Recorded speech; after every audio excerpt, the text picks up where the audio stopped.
there, ref. That's he got the ball.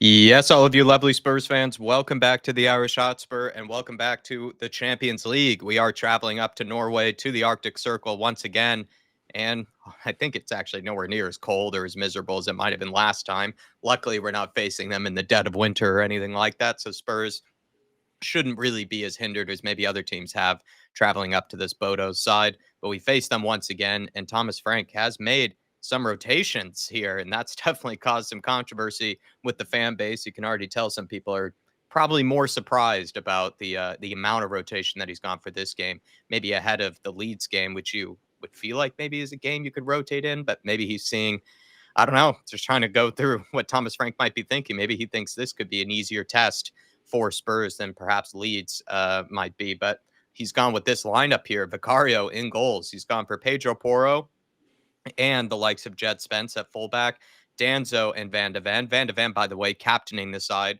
Last time, Pedro Porro was the one that captained, who wasn't Christian Romero, and that was against Doncaster Rovers. You have Bentancur, most likely, is the deepest lying midfielder, with Sarr and Bergvall in the team. So that's been a midfield combination that has worked in the past for Thomas Frank. I don't think anybody has any real qualms or problems there, but this is where some people have been surprised in terms of the attack. No Xavi Simons, no Mohamed Kudus. The forward line is this. It's going to be Richarlison up top with Odegaard, you would imagine, on the left, and then Brennan Johnson on the right, who has, of course, played against BODO GLIMT last season. But Dave, I mean, lots of controversy, when it comes to the lineup that Thomas Frank has gone for. And I think you're one of them. You're one that probably expected Kudus and a Xavi Simons to feature today, if not one, at least.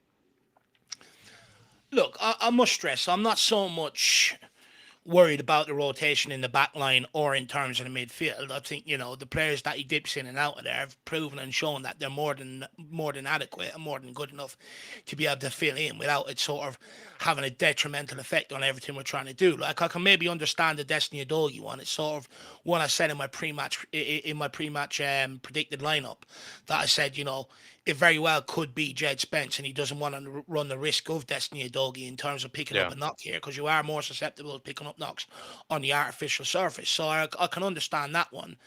I can understand the Paulinho one. I just wonder, are we going to get away with it? I just feel, the first 10 minutes, they're going to use, try and use the whole sort of environment in general, the artificial pitch, small stadium, loud crowd right on top of the pitch and everything else. And I think the onus is on us to sort of try and stop them for the first 10 minutes. And I just think Paulinho would have been huge in that regard and helping us sort of gain control of the game, take the enthusiasm and the sting out of their game a little bit, and their momentum a little bit. So I think that's maybe a slight mistake, but, Papa Matasar is more than adequate enough to be able to do that job if it is him in the deeper role. If it's Bergvall, I worry. I think they'll get us at us in the opening few minutes. It's the forward line where I have a problem with, Jag, a massive problem. I can understand it. Maybe he's protecting Simons and Kudus, and he realises he's going to have to rely on them heavily, and maybe he just doesn't want to run the risk of them picking up an injury. And if that's the reason behind it, I can sort of understand. Now, he's never ever really going to come out and clarify that, is he? Because it's degrading towards the likes of Johnson and Odegaard if he does. But, going forward is our biggest problem. And it's just sort of like you're never going to get any sort of consistency, fluidity, in terms of going forward if you're not playing your best players. Like we paid 60 odd million to get Kudus in here, 60 odd million to get Xavi Simons in here.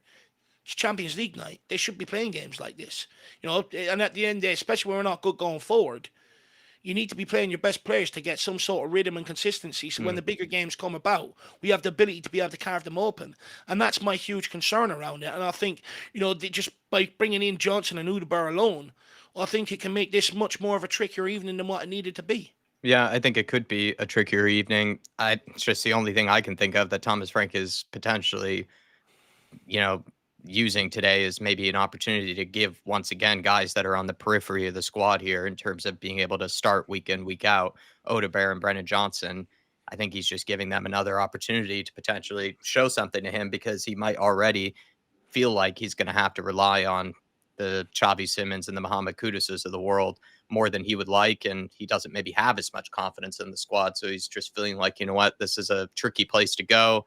Injuries can occur. They're going to be playing very intense. They're going to probably be very physical with us, which they did warn about maybe he's just already thinking about injury management to some extent. And, I don't necessarily blame him, but I felt like he could have done with either Xavi Simons or Kudus. If one of them was maybe dropped for this game, I don't know if I would have as many alarm bells about the lineup, because again, I would kind of think, you know what, Kudus has played, a lot of games. He could be lined up for a 3,000 sort of minute season. Maybe this is one of the Champions League games you can get away with it. But the fact that he has dropped both of them is definitely a big call by the manager, and we'll see if it ends up paying off for him. And that's always kind of scary terminology to use, or scary words to use, when you kind of say a risk that could, I guess, pay off, for the manager. But we'll find out. A huge opportunity, though, for Odegaard and Brennan Johnson. I said in the members preview, like, the one thing I am excited about, it makes me nervous to think about this stuff, but I actually have been looking forward to it. It's just seeing who does kind of win over Thomas Frank in terms of one of these sort of periphery type wingers, that he has to pick from, because it's a battle between Matisse Tell, Odegaard, and Brennan Johnson. Before Kulusevski comes back, before Kolomowani comes back, before Solanke comes back, because we know Richarlison can technically play on the wing, there's a competition there for one of these kind of spots where a guy could feature relatively often, and it doesn't feel like any of them have taken it. Matisse Tell, Odegaard, Johnson, and this is a huge night to see which one will end up taking their chance. Maybe neither of them, and it will continue just to be a mystery who is actually the better of them. But here's a big chance for one of them or both of them to take that opportunity in front of Frank. But I agree with you. There's going to be huge question marks about our ability to create in this game. We might have to rely on, once again, set pieces and a potential Pop Matasar masterclass and banger, or maybe even a Bentancur one as well, because that's where the goals at the minute have been sort of coming from, is from these guys, the Pop Matasars of the world. Maybe even a Bergvall goal could happen today. We know that he's played on the plastic pitches before. Well, yeah, look, Bergvall has a goal in him, that's more pure out of pure work rate than actually any sort of guile or class. I think the only player on the pitch out there that can actually spray a pass around properly is Pedro Porro. Not having Romero tonight, you lose that sort of ability. So for me, if you're looking at it, where the goal is going to come from, either a set piece or Papa Matasar turns the ball over higher up the pitch and we break off it, and sort of one pass we're in and we put it in the back of the net. But look, one thing Johnson and Odegaard cannot complain about, Jack, is not being given their opportunities, right? Same with Matisse. They've all been given their opportunities. Frank has kept them involved. He's using them on games like this. And at the end of the day, if they can't turn up in games like tonight, then they don't deserve any minutes in any other more meaningful games in terms of bigger games like Premier League opponents and stuff like that. So I would argue, it's good that the managers haven't, faith in them, but there's also massive pressure on them. Because, if I'm a football player, even if I'm not good enough to be in the starting 11, I still want to be a guy that the manager looks at on the bench and goes, get on the pitch, you can change this game for me. I still want the manager to have faith in me. So it's a huge opportunity for them. I just hope Frank doesn't learn harsh lessons tonight, that he can't trust these guys. Yeah. That's my biggest a two-edged sword lineup, that they let him down, and that Frank is going to learn a harsh lesson. Look, it's one of them, right? If it pays off tonight and we get over the line, it doesn't even matter if we're not silky or sexy on the night. If we get over the line, we get 3 points, it's job done, players rested, he looks like a genius. High risk, high reward, isn't it? Yeah, if we don't, all of a sudden your Champions League campaign is in jeopardy, and you put it in jeopardy yourself when you didn't really need to. You could have picked a stronger lineup for today, and all of a sudden more questions come around about your squad management, maybe rotating too much and stuff like that. So it's just one of them. You win, he's going to be a genius. If he doesn't, he's going to have to answer some questions. So it's, like you said, high risk, high reward, Jack. Look, I don't think tonight's going to be pretty by any stretch of the imagination looking at the team, which isn't good considering they weren't really pretty on the weekend to watch either. But it should be good enough to beat BODO GLIMT tonight, surely. Yeah, I think it's a bit of high risk, high reward. He can potentially save Simons or Kudus from a potential injury, as well as Palhinha and some others. We know that we absolutely already are relying on these guys to have, a semblance of creativity and a semblance of an attack. But he also takes, a big risk by, losing points here and potentially making the Champions League campaign a little bit harder. And I can see where you're coming from, where you would rather maybe rotate towards the end of this sort of preliminary stages of the Champions League, where you feel like you're going to be confident enough to be able to sort of qualify for the next rounds. That's when you can start to rotate, and then you can give guys minutes against good sides, good opposition, but with not as much risk in, dropping further down the table. It is important to try to pick up 6 out of 6 points, in the initial stages, because that can go a long way for sure. So I definitely agree with you there. In terms of just, by the way, the subs bench, Kinski's there, Brandon Austin's there, Palhinha, Simmons, Udogi, Archie Gray makes the bench, Muhammad Kudus, Ben Davis makes the bench, by the way. So he's, I guess, one of the center back backups for this, as well as technically maybe Palhinha. And then Dane Scarlett's on the bench as well. Kalamola Sessi makes the bench. So that's a big night for him, traveling all the way to Norway. And then Hardy, Dave, do you remind me who he Malachy is? Hardy.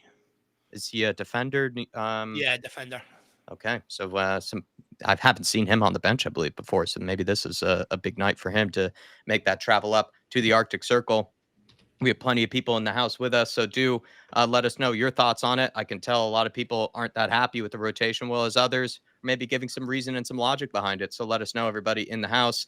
John, big up to you, John, here nice and early, saying not sure of this lineup in the Frank we trust, though. Moby Placey saying a woeful team selection. There you can see the the difference between some people's thoughts on it. AK Shaq saying you need to bring back the jogging videos for Richarlison. He hasn't been the same since he stopped. I'm wearing my Richie jersey right now, actually, funny enough, AK Shaq. So hopefully that manifests some type of luck for the kid. DJ AK, always good to see you, Anthony. Hopefully everything's all right with you, sir. He's saying, big up, lads. Been a while. What have I missed? Just not too many dramatics, just us trying to make sense of Tottenham Hotspur as per usual. DJ Derek Hutchinson's in here as well. Big up Dave and Jacko. Bodo 3-1 Spurs against Bodo Glimt, 100%. Queen Ellie's in here. Good evening, David Jack. We need to play our best players.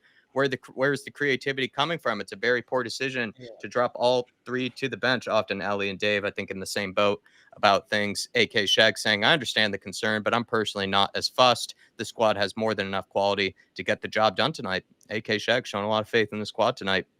Swim Master saying it could be the pitch, and I heard it could be harder on the body, re potential injuries. I think Frank may be being a little conservative with his starting 11 today. If needed, we can bring the big guns on later. Hopefully that doesn't need to happen, but that might be what he's thinking, is see if these guys can get the job done to some degree, get a 1-0 lead, something like that in the first 45, bring on some dangerous players in the second half to potentially see it through. I'm only trying to just theorize, what the logic is. No, really. I think that is the logic. I think the logic is he's trying to protect these best players here, leaving Romero at home as well, let's not forget that. I think the logic is trying to protect his best players here tonight, players that he's going to rely on, and not sort of risk them picking up really any sort of injury to a large degree. And if we are in trouble, we'll obviously bring the better players on near the end of the game. But interestingly, they took the decision to put a water cannon out on the pitch and destroy the place with absolutely water. So it means that, it's going to be quick. Yeah, if we go to try and play a long ball and, the ball's bouncing and skidding area, it's going to be harder for our players to try and get a hold of. But equally, we know they're going to try and place, to some degree, a passing game, which means they'll be able to zip it around a lot quicker. So it's going to be an interesting evening. It's going to be a very sort of quick start to the game, I would argue, if there weren't in the pitch. Do you think, just quickly on a follow-up on that, with the injury speculation, which is potentially the logic why Thomas Frank has rested some important players, do you think it's just him being so spooked by kind of what happened last year under Ange Postecoglou that he's almost not overdoing it might be a harsh word, but just some version of he's being very cautious about what happened last season with Kulusevski, Madison, even Solanke, right, has picked up injuries before coming to, he never had any injuries until he came to Spurs. Like, is it maybe just have to do with that he's just feeling like, I have to be extra cautious compared to where I was at Brentford, where maybe you didn't have to be as cautious about it? Because it was a horror show last season. So maybe that's what he even said, we're looking at what happened last season. We're trying to figure out how to avoid that. I think there's an element of that to it, for sure. I also think, let's not forget, at Brentford, he played one game every week. He didn't need to rotate. Yeah. Now that Champions League's thrown in, he's not used to that sort of game every 3 days. So I think there's an element of him maybe learning on the job how much is too much, how much is too little, at times. And is he doing it in the right games? Is he not? Which means we're going to end up suffering on points until he realizes, who he can trust, who he can't, and stuff like that. So I think there's that element to it as well, for sure. But also I think there's an element that Frank's trying to play the long game. He has come in here, and to surprise of many, he's mentioned trying to compete, trying to win trophies. And I think the way he sees it, if he can sort of take minutes out of their legs now, it means come the end of the campaign, they're going to have more legs to push, maybe when teams don't. However, if you're not in any finals or competing for anything come the end of the campaign, then what was the point of it? And many people like me will look back to these games and go, games like Wolves, games like Brighton, and go, well, he's made needless rotations where we've dropped points, and that's part of the reason why we're not challenging for anything. So, if we're not challenging for anything at the end of the season, then it's pointless, isn't it?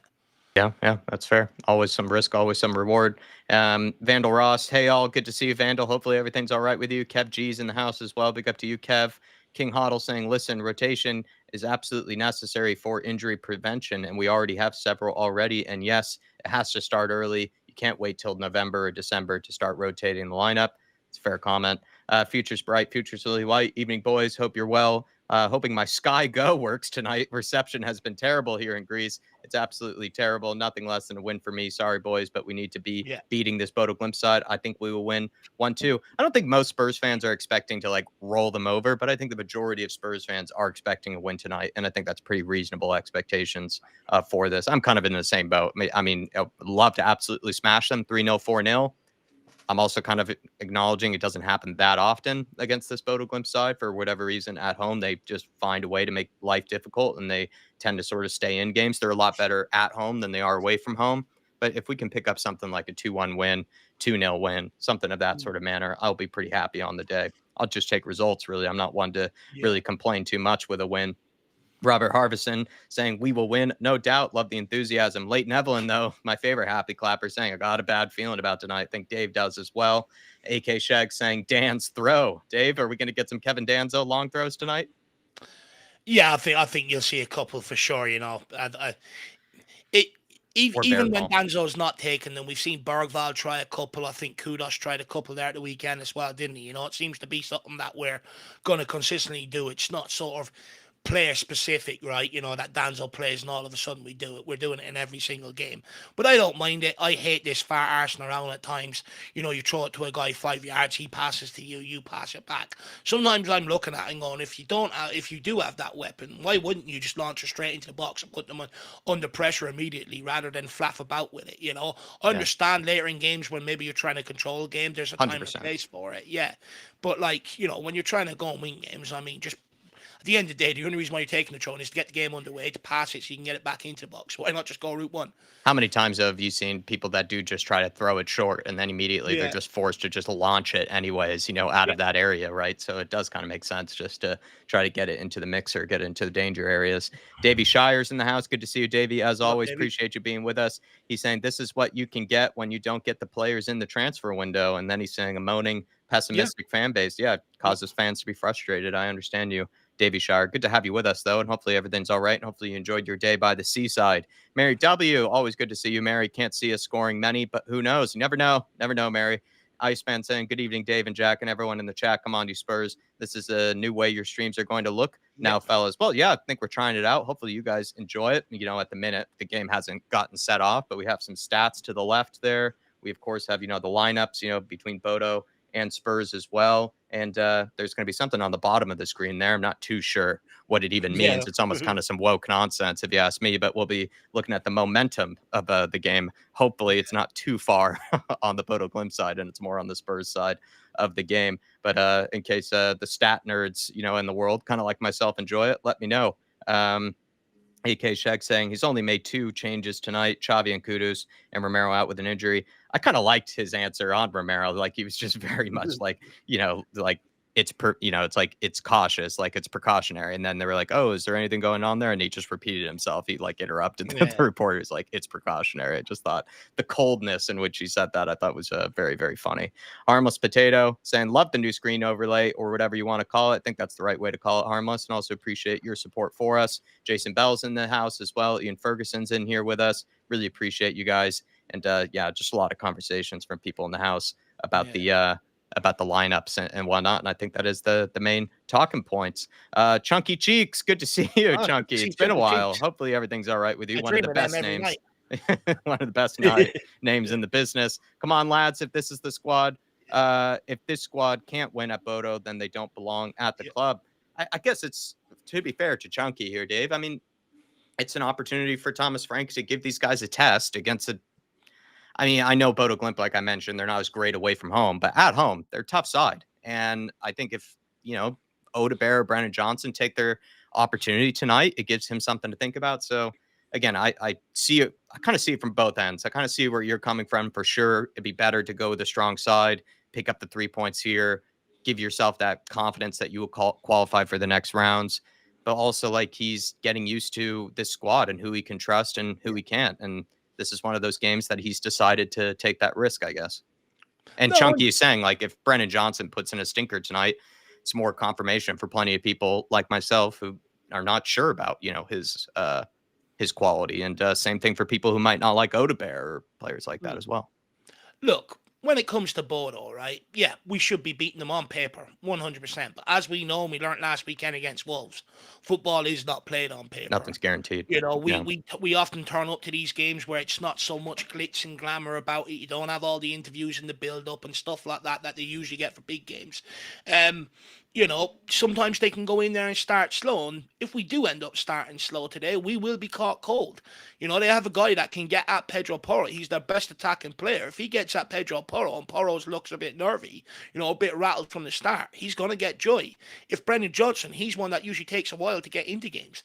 If he's shying away early on, you're playing with 10 men, you know, and very easily this becomes a tricky occasion because although Bodo on paper ain't a great team, they've caught many big teams there over the last couple of years in Europe in general at their place because they use the environment to their to the And best. they play ability. fast. You know, they start off fast, they look to go at you, and they do look to use the sort of conditions to catch you cold in the opening 10, 15 minutes. And, you know, sometimes at Tottenham, we don't start games the best. Sometimes we can start games sloppy. So the warning signs are there, especially when you're bringing on two players that aren't exactly the most creative and taking out two of the players that you brought in the summer to solve your creative problem. The warning signs are there. However, I do agree with Chunky Cheeks. That's all Mighty Duck sort of shit. That's a Disney movie. That doesn't happen all the time. At the end of the day, this squad on paper should be good enough to go out and beat them. We have more than enough across that back line to be able to, you know, keep them to bare minimum chances. You've got more than enough in that midfield to be able to get around, be combative, and get the ball into the front line. But I'd argue a lot of them do that in most of the games we've watched this season. But the big problem is that forward line. They're not finishing off the good work that everyone else is doing. And that's the problem. And if you don't score goals, all you're doing is leaving this team in the game longer and longer and longer. And all they're going to do and their confidence is going to do is grow and grow and grow and grow and grow. Anything less than a win here is unacceptable tonight. You've got Borussia Dortmund, PSG, Frankfurt coming up at the end. 3 massive games. We need to have at least 15 to 18 points stacked up or 15 points stacked up and accumulated before we head into them games. That should be more than enough to give us a fighting chance against Frankfurt to get out inside the top 8. If we drop points here tonight, all of a sudden, you realize you've got 3 big games coming up at the end. You're in a very precarious position then to even just try and get out into the round of 32. So, you know, these are the games where I wouldn't be looking to rotate. I'll be stacking them up now. And once you've got your points stacked up, you can rotate in some of them games later on. And I would argue it'd be the right time to do it because even our best team is going to struggle to beat PSG. Even our best team at times will struggle to beat Borussia Dortmund. So why not make the rotations in them games? Keep them players fit for the Premier League and make sure you go on and show points around then. Fans won't care about losing to PSG because we've already stacked up the majority of the points heading in there. So for me, I worry a little bit, but at the end of the day, to his point, Udeber's a French under-21 international. Brennan Johnson plays for Wales. You know, they're Premier League players. They should be more than good enough to be able to fucking go and create chances here tonight. And if they don't, then they don't deserve to be here. Absolutely spot on. What's kind of nice about it too, it's not, I know it's very, very big rotations that we didn't expect, but it is only 2 players and we can almost focus on these 2 guys. Like, you know, Richarlison's been in the team week in, week out at the minute because of injuries. Pat Matasar is an absolute relief to have back into the team. Bergvall has been given a lot of minutes. Bentancur has been given a lot of minutes. The back line is pretty much, you know, what we expected, you would argue. Maybe Destiny Udogie, arguably, but I don't think anybody's too fessed up about that. It is really about it. The focus and the attention and the spotlight is on Brennan Johnson and Odebear tonight to see which one of them will perform on this occasion. So I'm looking forward to it just for the interest of what, you know, what script do we have in store? Is it going to be what we expect, or will one of them seize their opportunity because so many times they haven't? Maybe this is the occasion that they do, and we have something to think about.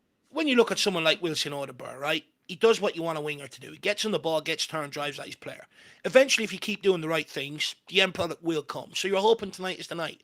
Brendan Johnson has shown against Doncaster. I know it's not a great indictment of his ability, but he's shown against Doncaster he can do what wingers do, just maybe against lesser opposition. But tonight's a huge opportunity for him to go and take that. You got to remember he's coming in from all kudos. So I mean, if he's so lackluster, fans will start getting on his case. So he has to sort of put in a good performance tonight and not show that it's a massive downgrade. And also, it's Richarlison's 100th appearance tonight. You'd like to think he's hungry to try and cap that off with a goal. And I hope he does. Look, we just need to scrap a few goals, get the job done, and get out of here tonight. It's one of them. It's potential of banana skin. No one wants to drop points. Let's just go out. Nice, professional performance. Get the 3 points on the board. And let's get out of here and route leads on the fucking weekend.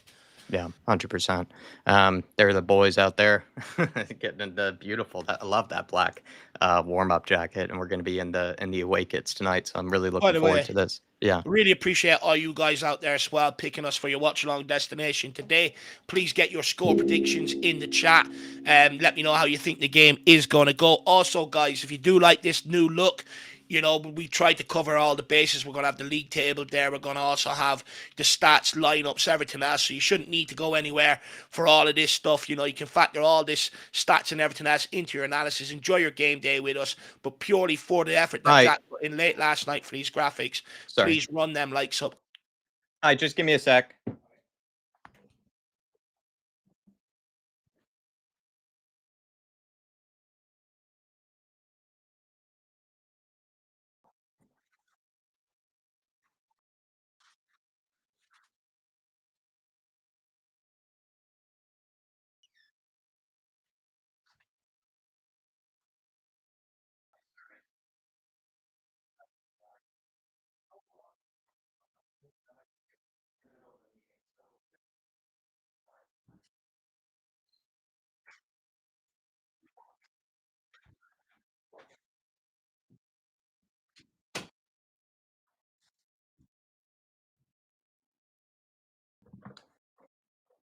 Oh, sorry. The best quality in the final third. So this opening 10 minutes between him and Pedro Porro is going to be very, very important. Pedro Porro can't be scared and look for help because all he's going to do is encourage this kid. He needs to go and engage with him because he's their biggest threat. If we can nullify that, then this makes this game easy. Great to have you back, Jacko. Yeah, sorry, I accidentally muted you, I think, and then actually left my own screen on. So apologies about that, everybody. Iceman saying I got my black away kit on tonight. Love to hear that, Iceman. And then we had and then Ash P. Yeah, exactly.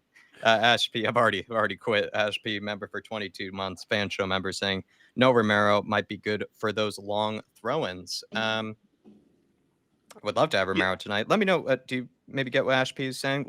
Appreciate your support, Ash P. By the way, always appreciated. I think Danzo and Bergball, we have both of our long throw specialists in for this game, Ash. No, look, I think regardless whether Danzo's on the pitch or not, we'll always continue to try and do long throws. But Danzo is probably the best at it. So, but on the other hand, I almost wouldn't mind him getting in the box on the end of some of them at times. But I suppose beggars can't be choosers. Look, Romero's a huge loss. Danzo's good. He brings the physical aspect and the aggression that Romero brings. But he doesn't have the same ball playing ability as Romero. And when you take out the likes of Simmons and the likes of Kudos and Romero, you sort of struggle to see us maybe passing between the lines or being able to break them open with long, accurate passes. It is a concern of mine. But look, I really like Danzo. I remember his dancing when we won the Europa League final. I wish I could move like him. Anyway, we are underway here, guys, at the Ashmira Stadium. Here in the Arctic Circle, we got Richarlison on the press nice and early. To Jack's question in the members preview, what were we going to do? It looks like we're going to press up early. Bentancur's in control of it. Probably had a chance to play forward there and decides to go backwards. Gives it to Pedro Porro, lumps it into Richarlison, and it bounces off him like a cannon, but he got pushed in the back and it's a free kick. Richarlison picked up a free kick nice and early, an opportunity for Tottenham to put pressure on and put it in the box. A lot of 2-0s I see in the chat. It seems to be the most common scoreline here for people today. 2-1, 3-1. Interesting. 1-1 from Leighton Evelyn. Big up, Leighton. Pedro Porro, you assume, is the only taker on this. it's a bit of a difficult angle to really sort of, and they're playing a really high line. I think if there's a late runner here, there's an opportunity, but Bentancur's trying to change the angle here. Wilson 1-on-1, Pedro, good ball. Back post. Oh, Just slightly overhit maybe, and the combination of no one being there as well, spot on. Maybe just a little overhit, but it landed almost inside the 6-yard box. If there was someone there, they would have had a good chance of getting on the end of it. Maybe an inch too high, maybe, but there was a good opportunity. Yeah, probably just maybe slightly overhit. Get on the end of that. Danzo already showing him the weight room there. Referee is down. Holy nuts. Let's get a replay on this. He's bowing out of the conditions early. He doesn't fancy it.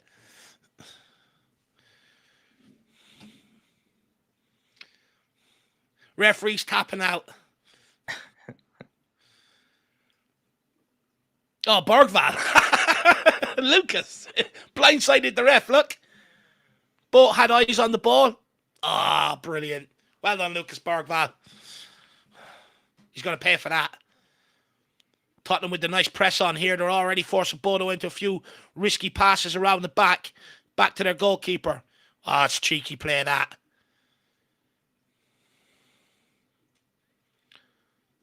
Looking for the switch of playing behind Jed. Good touch from Jed. By Wilson. Not a great pass, though, in Nassar.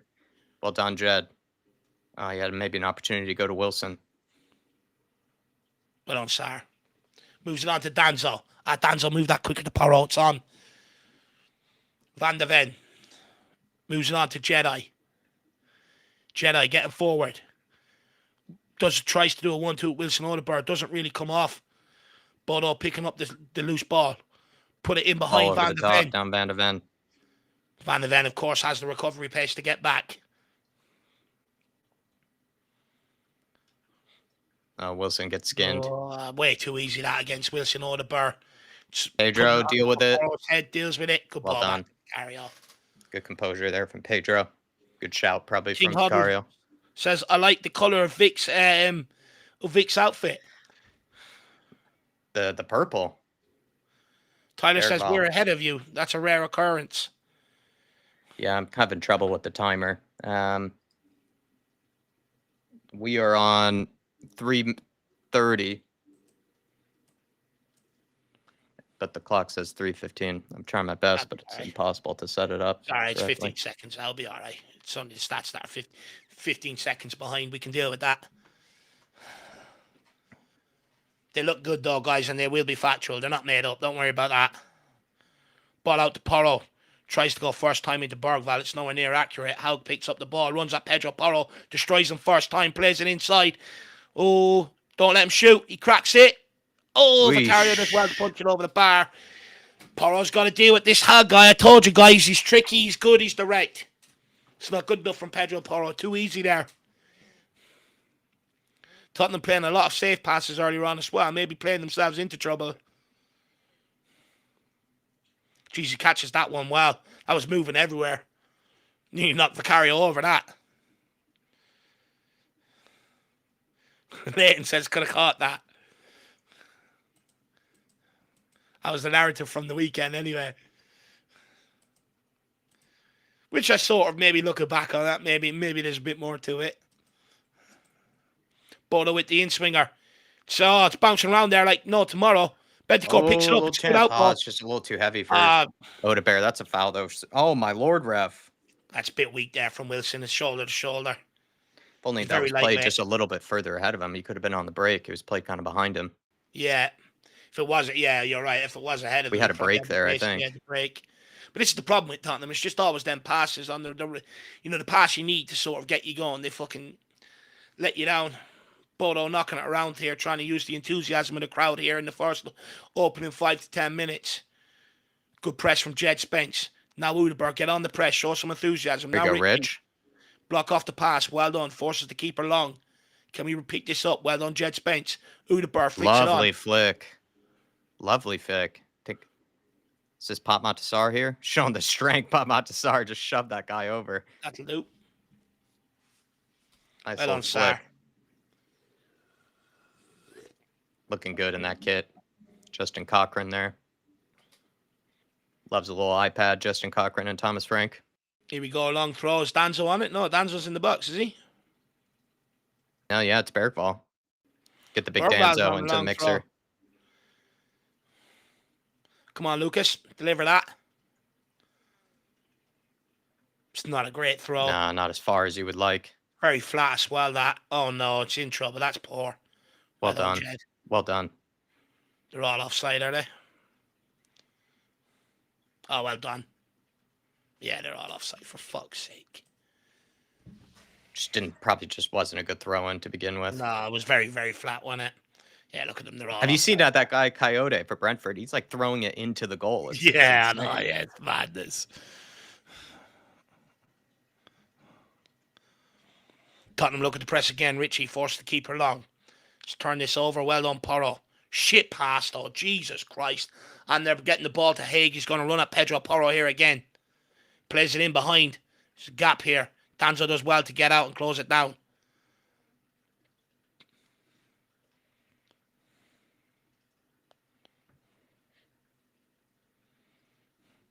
Bodo still moving it around down Tottenham's right-hand side, trying to work it. Clearly trying to target Pedro Porro's side here. Spurs get bodies across, forcing Bodo across the pitch.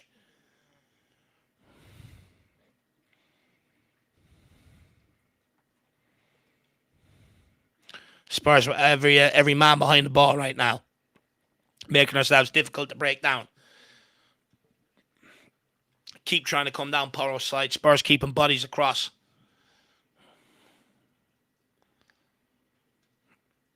Fuck's sake. Can someone go and get real pressure on a ball here? It's like 15 passes now. It's disgusting. There we go, Richie. Oh, no one follows him up. Big switcher play down Mickey's side. There you go, Bergs. Well done, Lucas. Good transition here. Wilson, get on the Jets here. Wilson behind you, man. To Richie! Oh, my Lord. What is fucking wrong with this guy? Oh, my God. Someone put clown shoes on him, please. Literally overran it. It's unbearable. He got a foot on it, look. It hit his back foot. Oh, my Lord. Oh, my God. This is what I mean, Dave. This is what I mean. Like, we've had chances like this in a lot of games where it's just like we actually don't even get a shot on goal. My niece scored a harder goal on the weekend. Johnson, he's got Richarlison. Get rid of it, man. He's running into a channel. Get rid of it, man. Get rid of it. Fucking hell. This is what I mean. Those are two transitions there. That one of them surely ends up in a goal there. How has Richarlison missed that? Fuck me. Honestly, someone put clown shoes. Take his boots off. Even though, and then they're running right at us because this is what happens. You would expect as a defender, as a midfield, oh, those are two opportunities there, and then all of a sudden, then they're running at our goal. It's just insane. I just don't understand it, man. This is what I've been saying about just the forward line, just not having the quality at all. We don't need to create a million chances. You get chances like that, you should be 1-0 up already. But that's the thing. You go 1-0 up and you're sort of going to coast this game out. You know what I mean? But missing them chances, it just gives them more and more belief. Exactly. Targeting Porro's side once more. It's a good ball in. Van de Ven deals with it. Jed Spence wins a goal kick. That'll do, kid. Oh, such an early chance just to make our life so much easier tonight.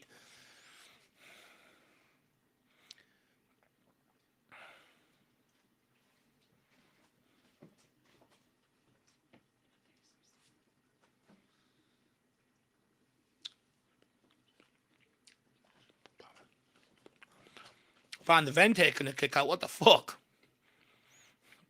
Where's Vicario not taking kick outs, Jack? Yeah, you don't see that. Normally that's something you see from... Vicario injured. Not sure, really. I also didn't get a chance. I was trying to... Skunk works. Honestly, I love Richie, but I'd rather BJ in the number 9 at this stage. He would have scored that. To be fair, he actually would have. Lane says my mum would have buried it. That's for sure. My dad's sitting at home screaming the exact same thing. I have to tell you. I can tell you that. Well done, Wilson. Ugh. Jed Spence almost was able to...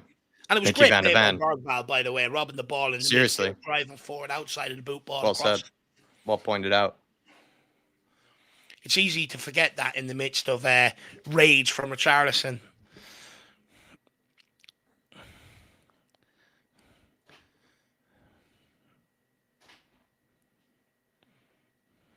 Vicario to Danzo, onto Porro.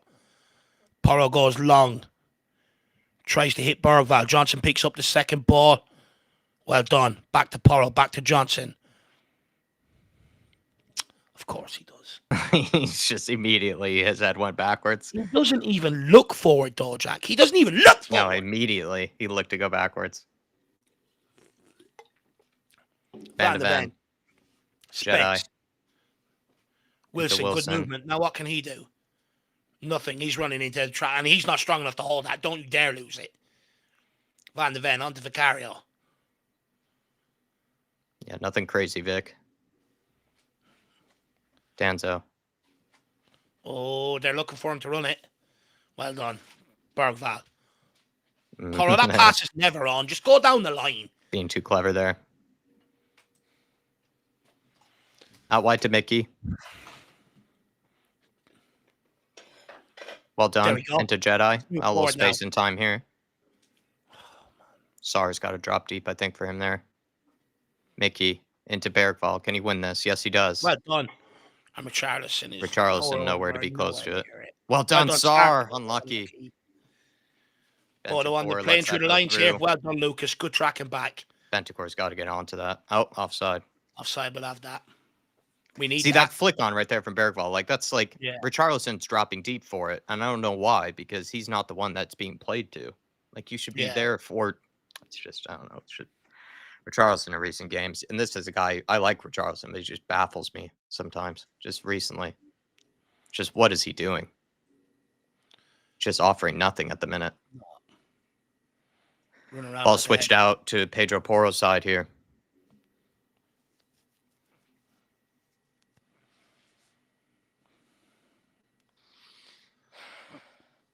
Come on, get some pressure on the ball. Front press is weak.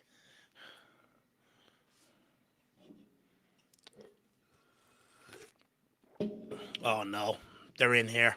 In behind Pedro Porro. Time for their winger here. Top of the box. Oh, they carved this open here. No. Good block. Good block. Good clearance. Onto it, Richie. Onto it, Richie. Don't let him come out with that. Don't you dare. There you go, Sar. Oh, I got to get rid of it, man. Just toe poke that one away there. Oh, they're in. Oh, good clearance by Mickey Van de Ven. Sar's got to get rid of that. Yeah. Once he's dug it out, he's just got to toe poke it away. He just ran into a dead end there. Probably the most pressure they've put on us here in the last minute. We're showing them far too much respect, though. Making it far too easy on them to get forward here. There's no pressure on the ball. Even when they're popping it into midfield, the midfielders are 10 yards behind them. We're just allowing them to grow in confidence here and pop the ball around. What the fuck's going on? We were atrocious last year and we didn't allow them to do this to us. It's too easy into the midfield. Come on, guys. Problems are coming. They're starting to get forward here. Jet Spence, brilliant defending. Do you not agree, Jack? Anytime they're popping it into midfield, Stars nowhere near, Bentacore, Bergvall, nowhere near their players. They're just popping it in there and getting turned. It's so easy. And the forward line are just standing there as well. Just watching them pass it through us right now. Dan Coy says, big up Dave and Jack, just joining a new setup on the stream. It is, my man. It's a brand new setup. Hopefully you enjoy it. It should be here for the whole season long, man. Touch wood. All things going well. Tango Bin Rashid says, we're time wasting 15 minutes in. Shandy says, energy levels look empty. Yeah, we do look a bit sluggish. It's a long trip out there to the Arctic Circle, though, to be fair. Tottenham men nowhere near as full as it was for the semi-finals. Looking a bit bare in there. It's a long and I imagine expensive one too. Yeah. I think it's one you can justify for a European semi-final, right? Not for... no, not for a regular match day too. Someone move for the ball, please. Someone show for it. Everyone's hiding. No option but to go to Richie, and it doesn't even get there. Oh my God, we are just so awful at some of the basics. Someone just drop, pretend you're not interested, run towards the ball, take it off them. Fucking hell. That's it, Wilson. Get on the press. Someone join them now.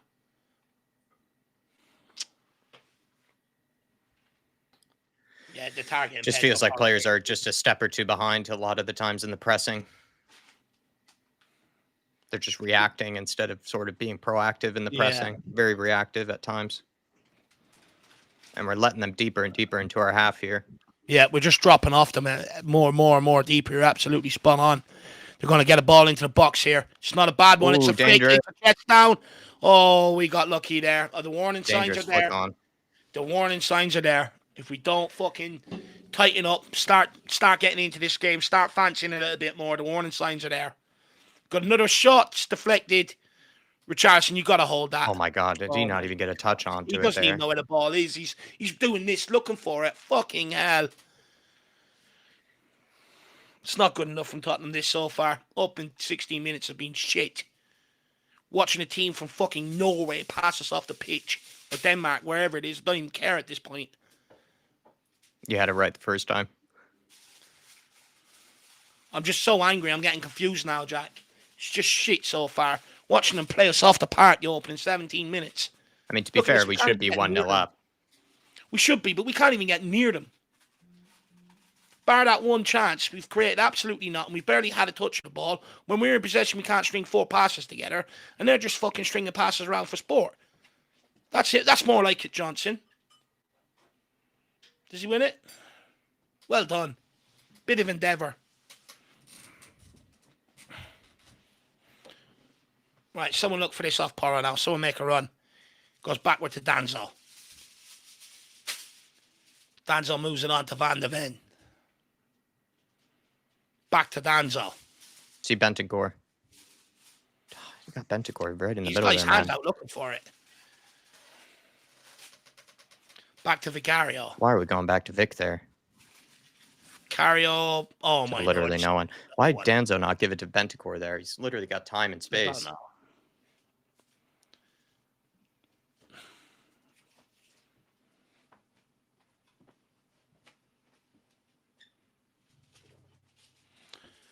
The keeper bumps it long. Dealt with by Van de Ven. Not greatly dealt with. Well on Bentancur. Mops it up offside anyway.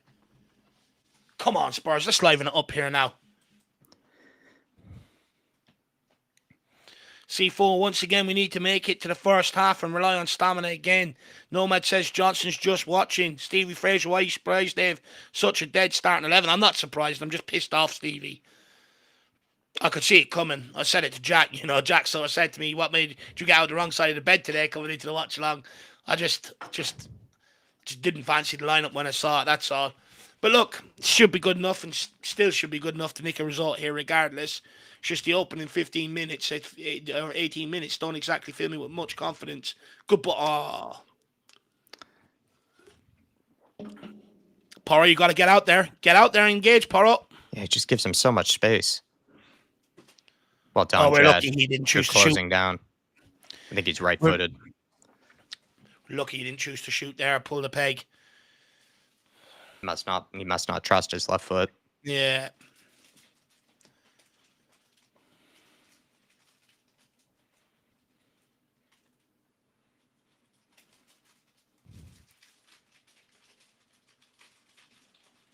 What am I watching? What am I watching? Just clearly looking just to sit deep. But why? We played them off the park last year in one of our worst seasons ever. Well, that was definitely at home. Away from home, it was a bit of a snooze fest, I remember.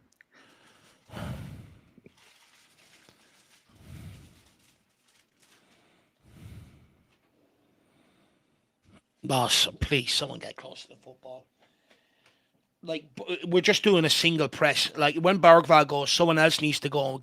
So to force that passing option into a quick decision, there's no point in just one player going and everyone else is sitting in. It's madness.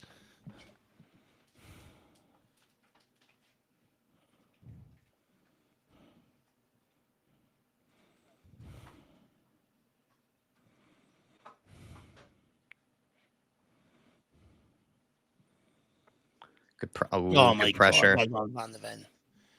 It's like watching Burnley compete in the Champions League. Honestly, it's disgusting.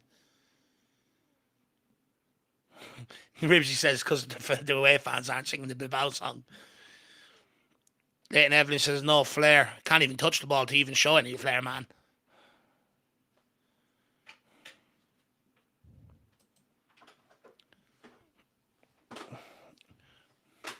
Johnson, when you go pressure, yeah, just get close to him, man. He clearly Jesus has no Christ. option. He obviously had no option there. He turned around 3 times. Now, take your time. One he is. It's fine. Why does he go backwards, though, immediately, Johnson? Like, a Bentancur, you can't go back now. You're going to have to play it forward. Oh, my. How are we not taking advantage there? We literally had 2 players making runs in behind.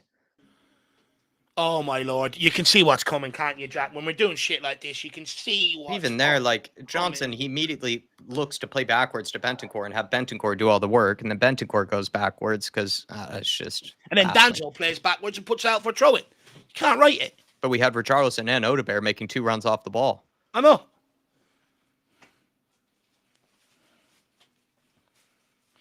Oh, my God. We're making so much space. Oh, it's a good ball. Behind Danzo. Why can't one of our players make that pass? Good block. None of our players have shown they can make that pass. That's an unbelievable pass. Well done, Van de Ven. Keeps it alive.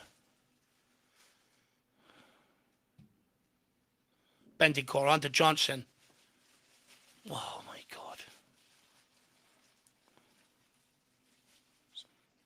That's better. Now play. Stay on. Oh, my God. My Lord, Pence. Or Pedro Porro there. Shocking. Oh, not again. I can't do another one of these performances. I just can't. Well.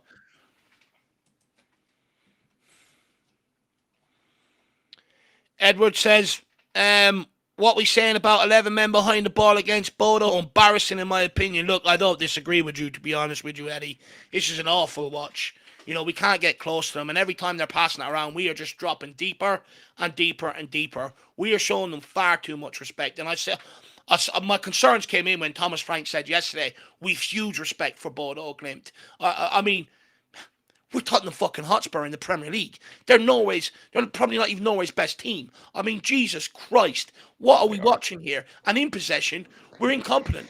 Like, we're watching these players, intelligent passing, playing it to the players in the same shirt. The minute we get the ball, within 3 passes, we're giving it away. It's absolutely a nightmare performance. Straight off the back of Wolves at the weekend. It's not good enough. Oh, no. And we will find ourselves 1-0 down quickly if we don't rectify this. You can't sit off them, allow them to keep coming. You have to go and fucking engage them. They're not even that good. We're showing them far too much respect.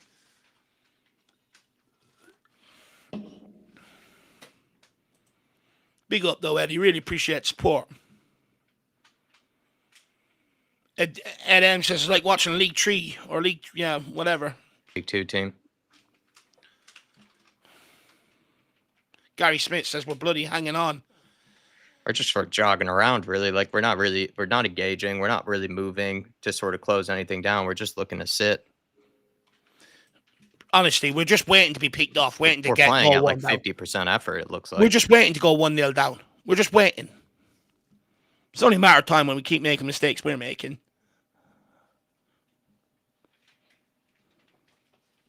We're lucky we've had Van de Ven in there with a couple of last-ditch tackles, so they would have been 1-0 up by now.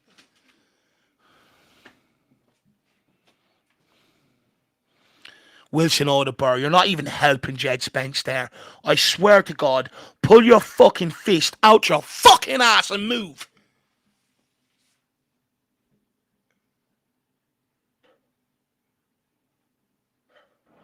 Well done, Bentancur.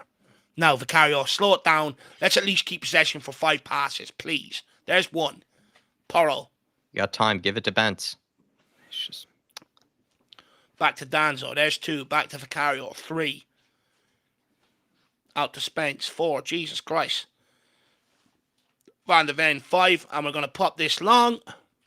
And we are fucking useless. We are absolutely shit.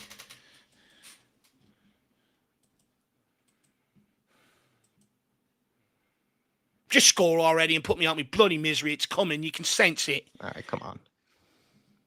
You want them to score against us? I'm just getting pissed off. This is fucking shocking. This is shit. This is a team from fucking Norway. It's coming. Unless we pull our finger out. Obviously, I don't want them to score against us, but I just feel like it's coming. It's fucking winding me up now, this shit.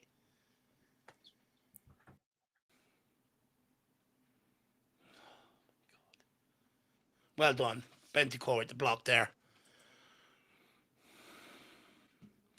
Rope it up tactics. I don't mind it against some of the teams in the Premier League, but not Bodo, man. Janos is what the fans expect with this lineup. Fair point.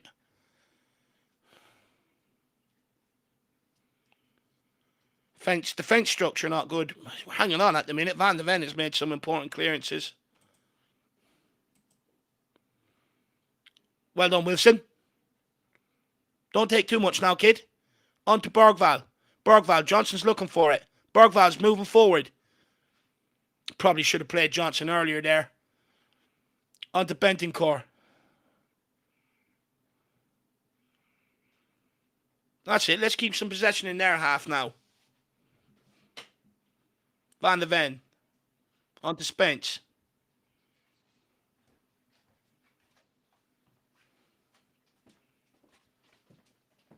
Well done, Wilson. Right, Spence, let's have a go.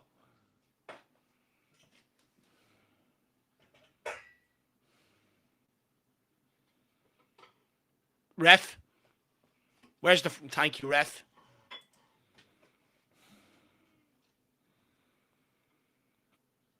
Oh, that's getting destroyed by Marseille. Jesus. Lauren Deb, as long as we win, I suppose at the end of the day, that's all we need is just a win. But it's just hard to watch. Winning is everything. You're absolutely spot on. I suppose no matter how we get there, it's just hard to watch. Van de Ven.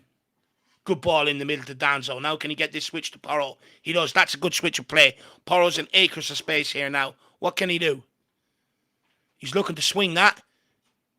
It's not a bad ball. Can Wilson or Richarlison pick this up? Wilson does. Can he find an option? Passes it back outside to Jed Spence. On to Bentancur. Moves it on to Danzo.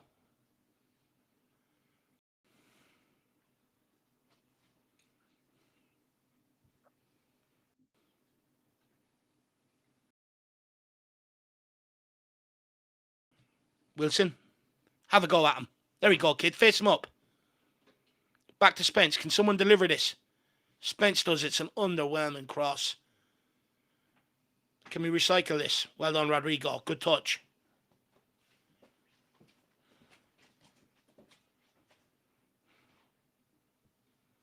Good ball. Let's go, Spence. All that space. Run into it. Into Wilson. Well done, Wilson. Nice and direct. Puts that cross corner kick. That'll do. Surely we'll get an opportunity from this.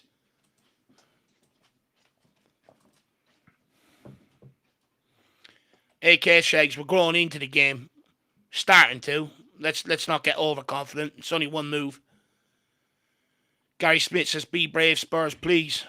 And it's not been that. Hopefully we can nick something from this set piece. Calm me right down.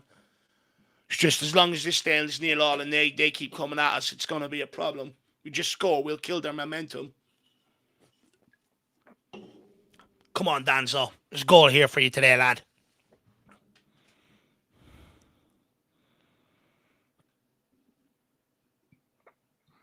Pedro. Oh! Go on! Oh, my Lord. Oh, my God, Johnson. That was a dangerous ball in. That will be picked up by a fishing trawler next week. The fact that Johnson is supposed to be a striker, is supposed to be a winger, though, and he really shanks that is, again, just concerning for people, again, who want him as a striker. He's probably gone through one of them I apartment thought that was windows Bentancur because I was going to give him a pass because I thought that was Bentancur. The way you struck that. Bodo go long here. Yes, well Good done, touch Porro. from Pedro. Good touch. Right, get your head up, Johnson. Play Burke. Just takes the easy option every time. Every time, yeah. This is better. At least we're in possession now.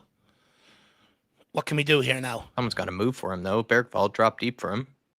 Very static, I would say, or when we're in possession. Absolutely spot on. I just think Marcos the back four have had defending very few wing, options. Jed Spence, nicely done. Taking advantage of the space here, Jed. Well done. What a run. It's more like it. Well done, Jed. Go on, Jed. Right, Wilson, get it in. One touch, get it in. It's not difficult. No, passes it backwards. Back. Sar, Bence.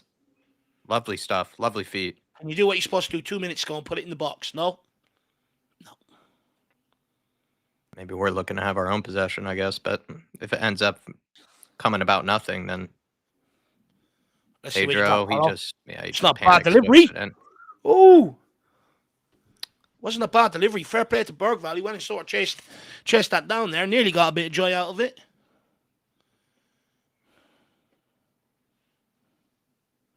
Oh, he's not far away. Yeah, maybe if he didn't have so many hair, it would have looked worse further away. Win that. Well done. Well done, Sar. Well done, Bentoncourt. That's classy. Big Vic. Who's the out ball? We're just nowhere near it sometimes in these second balls in the midfield. We're just nowhere near them. I mean, that's the bigger concern. It feels like there's just a lot of gaps.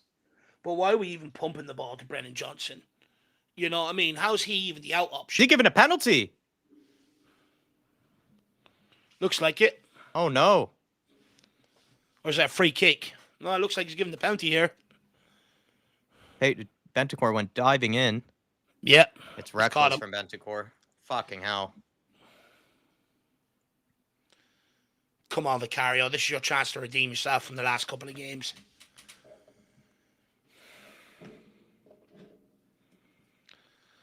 Yeah, it's a pen all day long. That's just completely reckless from Bentoncourt. It's just no reason. Stupid. But when we're making the mistakes we've been making so far in the opening 30 minutes, you could sort of see it coming. Come on, Vicario. We need you now, buddy. You're checking for something. I think they're going to... Not sure what they're checking for. Maybe an offside or... He's caught him. Cross has come in and he's caught him. Is that a much... I mean, he sort of does pull out, though, after kind of making the... He kind of just falls on top of him. He does. I feel like you see that a lot in football, to be fair. Checking it? Yeah, he's giving it. Bentoncourt, you got away with it. Just get away from the referee. Got away without a card there. Oh, come on, Vic. Oh, God. Oh.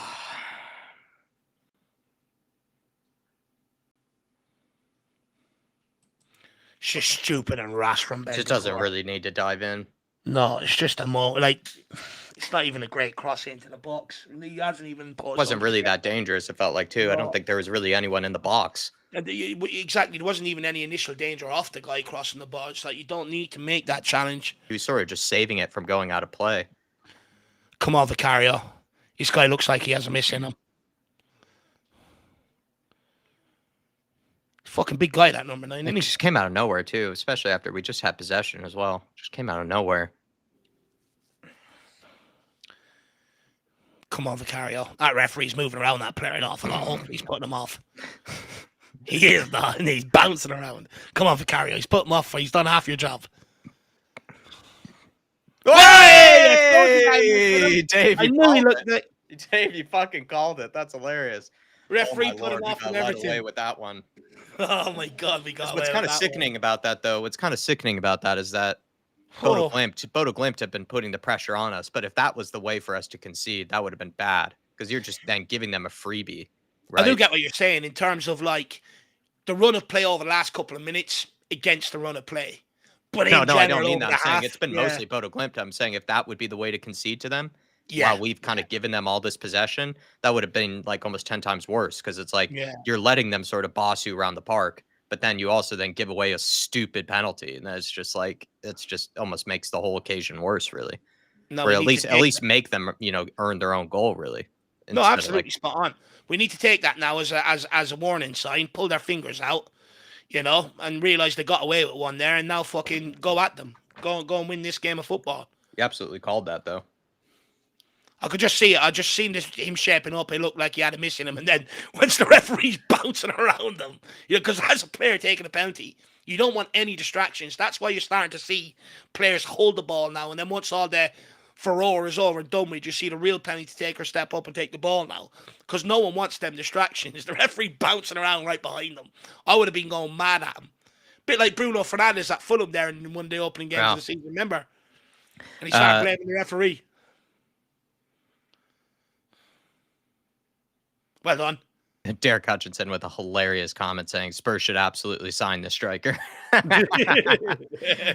Fix our finishing problem. Fix our finishing problem. My lord. Wilson and Johnson have done nothing to outdo each other this game as well. Wilson's just way too weak. He's just not physically strong enough at this level in general. He's too weak. He's too lightweight. The whole forward line, to be fair, has offered nothing. Yeah. Johnson doesn't, every single time, looks to go backwards, doesn't look to show for the ball. Wilson, like you're saying, is way too weak. Richarlison is completely useless. He literally had a tap in, and it hits his back foot. It's just three useless players in the forward line. Paul Markey coming in with Brennan Johnson stats here. And this is the thing, though, like, yeah, I mean, sorry. But I was going to say, like, I haven't as much, agreed with your Dane Scarlett point. But, like, at this point, you're kind of like, Dane Scarlett would tap that in. Like, he doesn't let that hit his back foot. Like, surely at this point, you do have to just start considering someone else other than Richarlison. Because Richarlison, dangerous. I'm just at the point, Jack, right? Sometimes people feel obliged that you have to pay the guy on the big money because that's what you're paying him for, right? But it's sort of like, if he's offering you absolutely zero, then why not just give Dane Scarlett at least just one game? Just give him the opportunity. The same opportunity you've given Tell, or the same opportunities you've given Richarlison. Just give him one and see if he can change your fortunes. That's all I'm asking. Don't let him shoot. Oh, yeah, especially him. Do not let him shoot. He's the one player that has real quality in that team. Is number 10, Petter Hauge. He's the one guy. We had a big conversation about him yesterday in the pre-match build-up. He was at AC Milan. Good player, this guy. But Paul Markey's coming with the Brennan Johnson stats. Yeah. Johnson, 7 backwards, 0 forward passes, 1 balloon shot. He's the ultimate numpty. I'd find out maybe. So we know that League One is his level, but maybe not the Norwegian league. Paul, just get rid of it, Bergvall. Paul, it's to be honest with you, I think me and you had the same feeling, Paul, when the lineup was announced. But look, to people's point, let's not lose focus. Maybe I lost focus there, for a few minutes. But at the end of the day, it's just get the job done, get the 3 points. Let's fucking get out of here, Don't get me wrong, performance so far, disappointing, underwhelming. But I think we all seen a tricky evening ahead of us once that sort of forward line was announced. Paul Markey, and it's definitely not going to get any better. I think Frank is going to have to make, some changes. And then Brett Lothead, member for 33 months, says we are playing with 3 as with 8 as front 3 are shit. Absolutely spot on. But I'd argue I don't think the midfield's been any better. They haven't really engaged. They haven't really turned over any ball. Yeah. Anytime the ball's popped in there, they're always 10 yards off their man, allowing them to get turned and stuff like that. I don't think they've been any better either, Brett. Yeah. But I do agree with you. The front 3 is MIA. I mean, they can't hold up the ball, which is a big problem, which means the ball just keeps coming one way. Yeah, I would agree with all that. It feels like Bergvall and Sarr all have not even gotten close to the ball, and Bentancur was just led away with an absolute boneheaded tackle. There we go. That's better. Ref. No, seriously, not there. Ref. He just had Ref. He was holding his dick. Danzo takes a huge risk there. By the way, guys, 350 people in-house. If you are enjoying the new look and everything else, please run them likes up, guys. Make sure you let us know that you're enjoying it. Jerome also with the super chat. Big up, Jerome. Good to see you this evening, sir, or this morning, whatever time it is for you. This is just terrible to watch. The front line offers absolutely nothing. Still the same crap issues we had under Ange. We can't effing score. But look, this is what I tried to point out last year. I think you were at the same, Jerome, as well, that I don't think, don't get me wrong. I mean, the defensive structure and all was on Ange Postecoglou, but a lot of the forward issues and stuff like that have just carried over. Like this is what I was saying last year when everyone tried to make everything Ange Postecoglou's faults. 1 second, Danzo. Well done. Danzo does enough to slow him down. Is the rest of the fence on it? But Jerome, this is what I was trying to say last year. It's almost any issue that cropped up, it was Ange's fault. And I warned people, it's a dangerous slope to go down. There's certain things you do blame Ange for. There's other things you can't blame him for. Well, now we're seeing some of the same problems. Who are we going to blame now? People going to go after Frank? It's pointless. No point in going after Frank. Go after the boys that people are protecting. Brennan Johnson. Well, I know he doesn't do 3/4 of what a forward does, but he scores tap-ins. I mean, fuck me. What are we dealing with? A child on the playground. That's something you praise a child on the playground for. You go, I picked you today, even though you're useless. Just go and tap balls in. Oh, here we go. Oh, my God. It's what you praise like a pub team player for. It's like, it's like a pub team player can be like sort of one-dimensional. It's like, yeah, he's not really great at anything else, but he does score tap-ins. It's like that's the sort of logic that we're using. We're talking about Premier League players, or what are supposed to be Premier League players. King Huddle, I'm not going to blame the forward line on Frank. However, what I would, or like the likes of Johnson or Udabur or Richarlison, the sort of quality of it. However, what is his fault? He chose not to play, to your point. Adogi, Paulinia, Simmons, Kudos tonight. These are players that he chose not to play tonight. That is on him. Well, also, if sitting back doesn't work out for us, that's also on him. He's clearly chosen to sit back against this team. If it doesn't pay off for us, then that's absolutely on him. We look worse when we sit back. We actually just look more open tonight than what we do in general, actually. They've had a couple of good breakaways. If they were any faster or more physical, they probably would have buried one or two of these. I mean, like, what is this? You're just running down the blind alleys. It's just... We need halftime so bad. We are hanging on. Apart from that early Richarlison chance, what other chance than the one that Brennan Johnson has ballooned? What else have we done in this game? Yeah, it's just been the set piece, and then Richarlison's. I mean, Richarlison's just has to go into the back of the net, though. It's just like it's an open goal tap in. This is it. Oh my Lord, we are so lucky. Yeah. We are and so BODO GLIMT lucky. Should have two. Well, that's the Richarlison tapping out the window. No difference. Yeah, had two great opportunities. About a penalty and that. It should be, on the balance of things, you would say 2-1. Well, I mean, you're looking at the live stats here, guys. Let's just, big up the live stats here at the minute. But, like, you're looking at, 62% possession for BODO GLIMT, 10 shots. 10 shots. You know what I mean? It says everything, really, how this half has gone, right? It's just been one way. I suppose that's the benefit of having all this gear, guys. Well, the more concerning thing was that at one point, yes, we were sitting back, but I think we were, like, even on shots.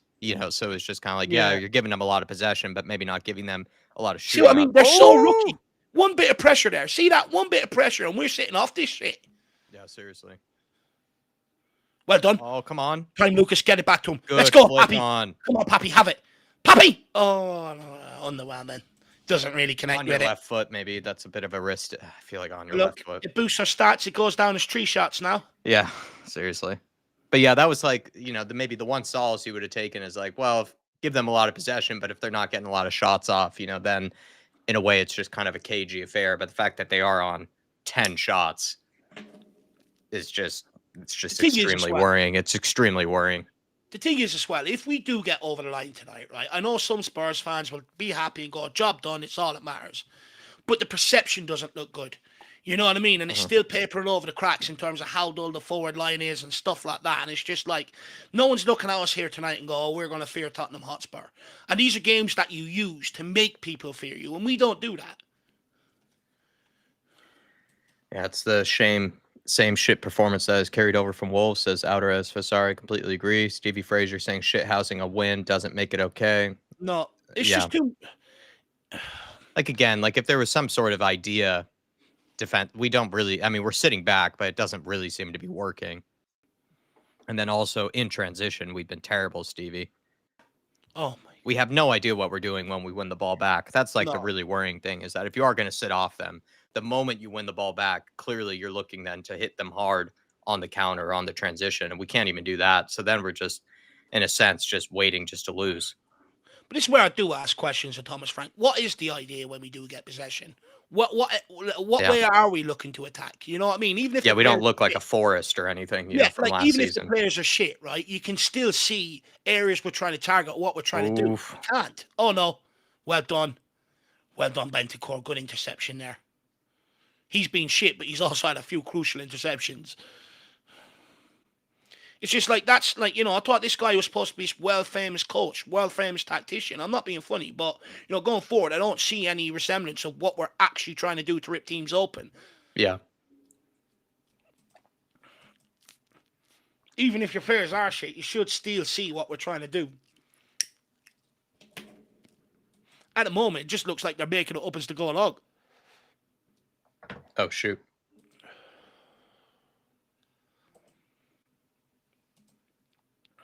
Carrier goes long. Keep that in. Oh, we can't even fucking complete a kick out. Oh my God. Oh, stick pins in my eyes. There we go. Come on.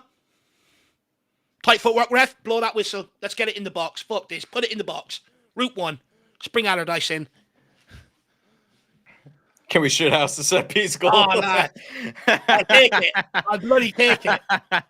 Do not deserve it at all, but I don't care if we deserve it or not. I just want to win now at this point. It'd be lovely. Shithouse set piece here. It'd make me so much calmer at halftime, Jacko. That'd be so fucking funny. Come on, Danzo. Just absolute terrorist football, and then we just score set piece from here. Come on, Danzo. Put me out my misery now, ref. Let's get into halftime. Thank you. Well, we are lucky not to be 2 down. Absolutely lucky not to be 2 down. I don't know how else to really put it here. I mean, it's just lucky. They've had 2 massive, massive chances. They've had a penalty that was given to them from just boneheadedness from Bentancur, potentially just because we've just been all over the shop, really, right? You know, Bentancur probably just dove in because we've just been all over the place, and he lost his own head. And then they had that little moment where they carved something open and then found a lone runner in the box, and there was no one there. He just ballooned it over the bar. Those were probably the 2 like really notable chances for BODO GLIMT. In other stages, they've just put on a lot of pressure on us, but maybe just lack the quality, I guess, you know, to really create something really truly, you know, open. But they've had 2 massive chances. One of them they should have easily taken penalty, or that one. And Spurs, the only thing you could note was Richarlison's, you know, tap in, and we're just lucky not to be 2 down. Is the way I would put it. It's pretty shocking, really. The thing is, Jacko, none of us are surprised. We all knew this was coming once we seen the lineup, right? But I think it's a combination of both. I think it's a combination of the tactics and the lineup. Like, I think if you are going to sit back against BODO, like, then you're banking on, okay, when we do win the ball back, we're looking to hurt them quickly on the transition. We've shown no signs or evidence that we can do that tonight. And then we are just giving them way too much respect in terms of their center backs are like practically way beyond, you know, the halfway line. Like, they're practically almost close to our own box, you know, the opposition center backs. Like, they are just stroking it around, you know, in the top of the midfield. So it's just the thing is, like, it's just not the plan. Whatever it was defensively is not working. They are carving chances open. It's not like it's been a dead rubber. Like, they have been creating moments, BODO GLIMT. But then if you are going to sit back against them, you're banking that when you do win the ball back, there's going to be space in behind that you're going to quickly take advantage of, which there technically is, but we don't seem to have worked on that this week in terms of being able to hurt them on the break at all. So it's kind of twofold for me. It's, of course, it's the players he's picked, but it's also a bit of the tactics as well for me.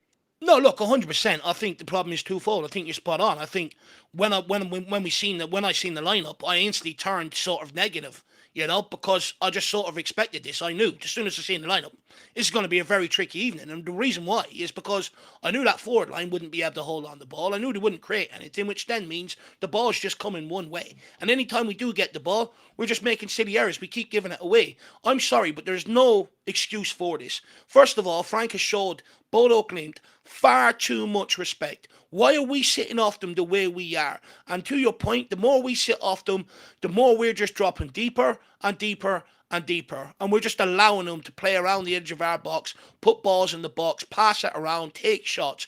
It's way too easy. 60, what does it say there on the stats? 63% possession against a side from fucking Norway.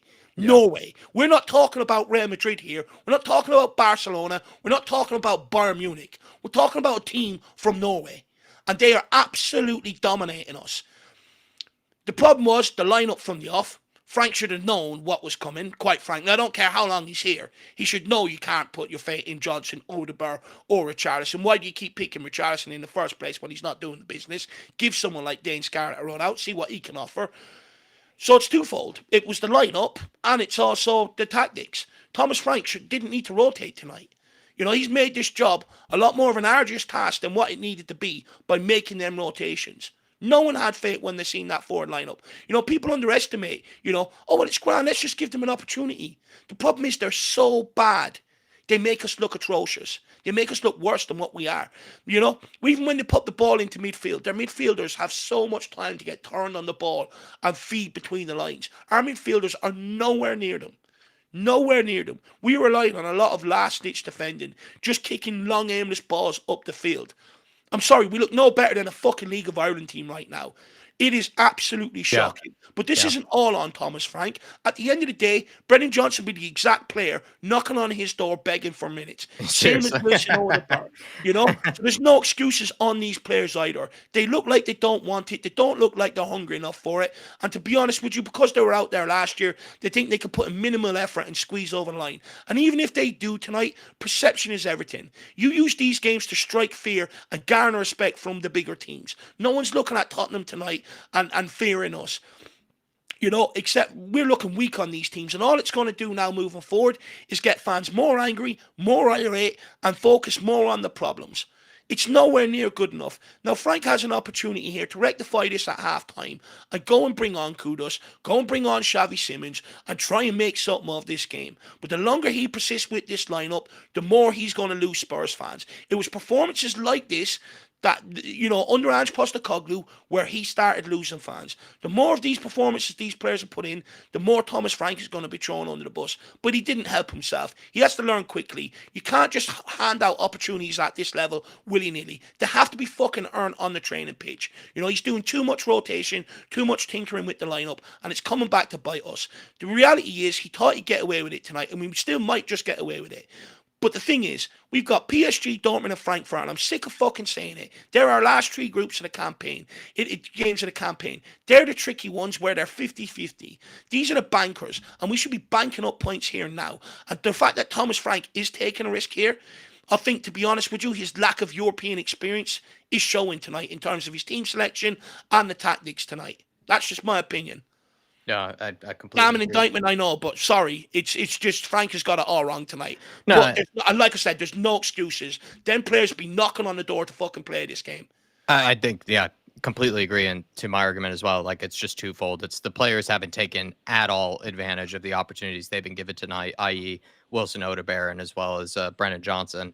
But then the other thing you would say as well is just Thomas Frank, if he is going to play this way against a BODO GLIMT side, show them this much respect, you think we would have, a semblance of a game plan when we do actually have the ball, and we don't seem to. So we're kind of just setting ourselves up for disaster here, really, it feels like. Also, So though, I think it's twofold, really, because if you are going to play this way, you would think that you would have an idea what you're doing, out of possession and in possession, but it seems like we don't with either. Like we're just sort of sitting back, just waiting for the inevitable by the looks of things. Also, though, these players, let's get on to these players now as well. I've dug Frank out enough. How fucking dare they turn up and put in a performance like that after 45 minutes, after the shit that we had to endure over 90 minutes for Wolves? Let's not forget, no one has really gone back and looked at it because we got a last-minute equaliser. If we didn't, fans would be absolutely rocking off their head right now if we end up losing that off the back of that performance and this shit we put in here. How dare they turn up like that? Where's their pride? Where's their, like I said, where's their pride? Why not want to turn up here today and rectify that performance? Put it right, And the thing is, Thomas Frank is always coming out in his press conference. We've got to be more demanding, more commanding, be better in possession, attack better, But we just don't see any improvements on the pitch. And people ain't going to go after asking if he's a coach and what he's doing on training pitch this time, because that's half the reason why people want to give this guy the job. These players are letting him down as well. It's just one big clusterfuck tonight. At the end of the day, it's that bad now. I just want to get the 1-0 and let's get fucking out of here. Super chat in here from Jerome saying, mark my words, we will lose this game if we keep going. If this keeps going this way, Bodo have only lost Bodo have only lost 6 European home games, and they will try to rectify their loss against us. I think we always knew it was going to be a difficult place to go. Like I wasn't under any illusion that we were going to smack them like 3-0, 4-0 or anything. But the way we're playing, we look like we could potentially be smacked, 2-0, 3-0, against this BODO GLIMT side. That's the concerning thing here, Jerome, is that, like I said, if you are going to play this way against, BODO GLIMT, a lot of people wouldn't be happy with it, but then there's potential that it works. You hurt them on the break, you hurt them on the counter, you hurt them with set pieces, that type of thing. And then you end up sort of winning 2-0 or something like that. And yes, it's not pretty, but it can be effective, like we've seen before with Thomas Frank at Brentford. But at the minute, we're not seeing really either of that. Out of possession, we sort of look all over the place. The midfield's just getting bypassed way too easily. And then in possession, we look absolutely useless going forward, really. And I know we had the one chance with Richarlison, which I will maintain has to go into the back of the net. Like that just has to. But apart from that, we've created pretty much fuck all. So it's just kind of sort of setting ourselves up for potential embarrassment and potential disaster here. And I just think it's twofold. I think it's Thomas Frank, and I think it's on the likes of the players as well. And then Chunky Cheek saying, "I'd like to rescind my original super chat." Yeah, I tried warning you, Chunky Cheeks. I tried warning you. He's like, "Can I get a refund?" Pick up Chunky. Big up And Chunky. then TJ saying, "Bergvall should not be a regular starter. He's been MIA. Why are we playing like it's a League One team sitting back like this?" So 2 points there from TJ. Bergvall, Dave. I mean, love Bergvall. Everyone loves Bergvall. I would say kind of, and I love Pop Matasar though. Like I'm a huge Pop Matasar fan. I am a big Bentancur fan. I would say all of the midfielders have actually been pretty atrocious tonight, to be honest. Like they've gotten nowhere near close to the ball. Some of these passes that are just breaking through the midfield, it's like they're not even there really. So like winning the ball back has been a problem with Spurs. Bergvall maybe has probably done a better job of it than actually some of the others. I'm not saying he's done incredibly tonight, but he did have that one moment where he won the ball back, surged forward, put in an absolute peach of a cross into Richarlison, which, like I said, has to go in the back of the net. So I understand what he's saying. Bergvall has been MIA, but I would take it further. I would say the whole midfield has been kind of MIA tonight. Look, they've all been MIA, but you're all asking them to do every single player on the pitch, basically. I think he's got the midfield sort of structure wrong. You're asking Bentancur to do Paulini's job, which he can't. You're asking Papa Matasar to do Bentancur's job, which he can't. And Bergvall, look, he's not good enough or consistent enough to be in this 11 week in, week out. Don't get me wrong, he's had some impact on games, and, when he comes off the bench, he has a good impact. But in terms of starting week in, week out, he's not good enough yet. He's not at that level yet. He's still got so much more to learn. I think what needs to happen is he needs to get Paulini into that midfield, grab a grip of this fucking game, put Bentancur back over to the left-hand side, and get Sarr up in behind Richarlison, because at times I feel sorry for, Richarlison. He is going to press, but Bergvall's nowhere near pressing behind him. Rudiger's tucked inside rather than going and pressing the passing option. Same with Brennan Johnson. Richarlison's pressing, and the keeper's just putting it out to the full back, and I'm looking around and going, where's the Spurs player? They're 10 yards off. I'm only jogging towards them. And I mean, but if Richarlison's pressing the goalkeeper, it's only natural that the other three players behind him all push up and stop them passes out from the back, but they're not doing it. Whereas when you put Papa Matasar there, one feature of his game ever since pre-season all the way through, he goes and presses that ball, he turns it over, and he gets Tottenham in on goals. Yeah. So he's playing Papa Matasar in the wrong position tonight, in my opinion.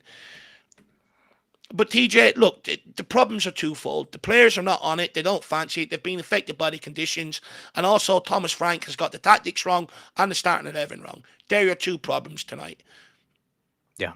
I think if Thomas Frank wanted to sit back, he needed to have a better idea of what we were going to do when we eventually do win the ball back and we get the ball back. And that's been my big worry, is that it goes the other way. It's like, if you are going to sit back against a team, you have to have an idea of what you are going to do once you do have the ball. Like, you have to be very decisive and effective with it, because if you have no idea what you're doing, you're just going to eventually set yourself up to lose 1-0, 2-0, if not more. Or you choose to press them, and then you're banking on the idea that we'll win the ball back in really good areas, and then it will be pretty straightforward to how to create a goal. It's just been neither. He's decided to sit back. We have no idea what we're doing going forward. And then he also has opted not to press in this game, which, at least at the home game, at Tottenham Hotspur Stadium in the semifinal, that really worked for Ange and his crew. Like, we actually didn't respect Bodo, at least at home we didn't. Away from home was a little bit of a different story, in my opinion. But at least at home, we said, listen, we don't trust these guys to be able to play through us. If we put enough pressure on them, they will turn the ball over in bad areas. And they did. And it seems like Frank hasn't decided to go with that game plan tonight. He's decided to sit back and hopefully hurt them on the break, but we haven't done that. So he's just gotten the tactics wrong in that regard. The problem is, though, Jack, this isn't just a tonight issue in terms of the tactics and, players turning up with poor attitude. It's been tonight. Wolves on the weekend. Yeah. Although we beat Doncaster 3-0, it was fucking atrocious. Villarreal, Bournemouth. It's been the majority of our games this season that we're operating, we're playing like this. And I tried to say, Villarreal, we got lucky. We relied on a couple of unknown goal. But Brighton, we got lucky. We relied on an own goal. There's only so long you're going to keep, Lady Luck is going to keep producing for you. At some point, you got to start producing yourself. And it's a huge problem, but this forward line is also a huge problem. We can't retain possession. Anytime it goes up there, it's being taken off them. They're losing the ball and it's coming straight back. It's a huge problem. He needs to make changes in that forward line, get Kudos on, and at least give us one out ball, someone that can hold up the ball and start relieving the pressure so we can start getting the game going the other way. Thomas Frank needs to make subs, but in general, this hasn't been good. I've pointed out 5 games there where it's been like this. I mean, it's not good enough. Like, we're respecting the worst teams. We're respecting BODO GLIMT. We're respecting Wolves. We respected Doncaster. Villarreal, okay, decent enough side. Bournemouth, yeah, they're a decent side, but they're not one of the strongest teams in the Premier League and stuff like that. And it's like, we're respecting the wrong teams. I'm sorry, but these tactics in games like this are no good when you're sitting off them. These teams are coming into these games expecting to be pushed back and defending for their lives. But we're sitting back and we're allowing them to come at us. And I can understand it if you want to make it easier to break them down, lure them into a false sense of security. But the problem is, I don't think Frank knows this, but we don't have the players to fucking hit them on the counter. Yeah. Artist T saying terrorist football against them has been shocking. These players are not good enough for us to not to start. These guys are paid the big money. For BJ, Richie, Wilson Odebear have been awful. I think I completely agree with you. Bentacore's been awful. Sar's been not been good. Everyone's been pretty poor. What has he done? Nothing. Paulo's been ran out. I don't know how many times. He's been opened up. Vicario, distribution, been shit. It's just shit all across the board. There's not one player I can put my hand up and say he's had a decent game. The only one you would say has had a decent game, and that's because he's been in there with a lot of last-minute clearances, is Mickey van der Ven. But apart from that, everyone else has been, and even to him, it's not even a great game by his standards or any stretch of his imagination. It's just been shit. It's a continue over from the Wolves game. But like I said, it hasn't just been the Wolves game. It's been a number of games like this now. We're just completely void of confidence. And, the sad thing is, we've had such a good, easy start to the season to get off to a much better start than what we have. And we've got a lot of tough games coming up. And right now, we're riding the crest of a wave. But similar to under Ange Postecoglou, people said a lot of, some of the results we gained earlier on were papering over the cracks. And I see the same thing happening here.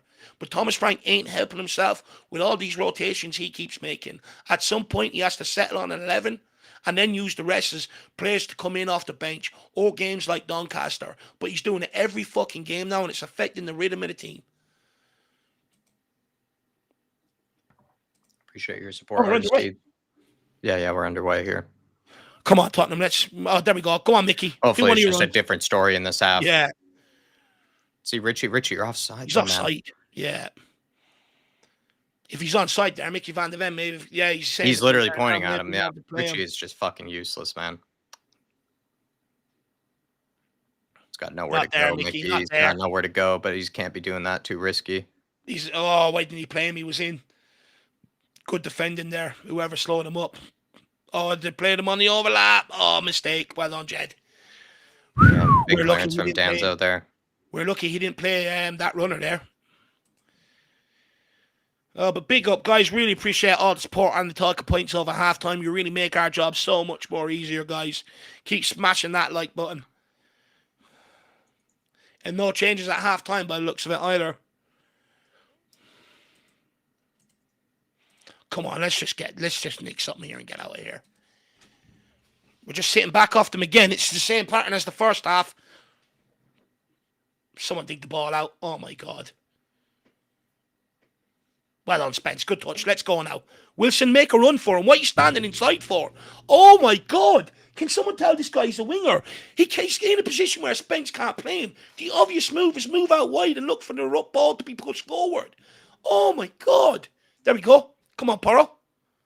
On behind for Richie. It's cut out. Who's picking it up? Absolutely no one. Nowhere close. And Bentacore or Bergvall and Johnson jogging around towards that. I mean, seriously.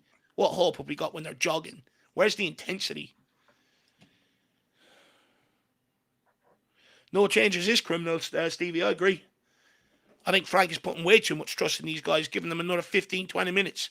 I think it's way too much. And sometimes you got to realize your players and you got to realize they're not on it, haul them off. It's the only way to make a statement. By rewarding mediocrity and shit, they're just going to keep performing like that. That's what I was saying. He keeps giving minutes, handing them out like they're willy-nilly. You got to earn your fucking minutes. Here we go. Good turnover by Van de Ven. Spence slowing it right down here. Allowing all of them to get back. Well done, Spence. Wait for the striker to get back as well. Why didn't he feel the need to take him on there? I don't know.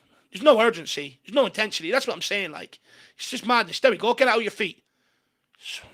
That's a terrible decision. He's tried to go for a hero ball over to Johnson.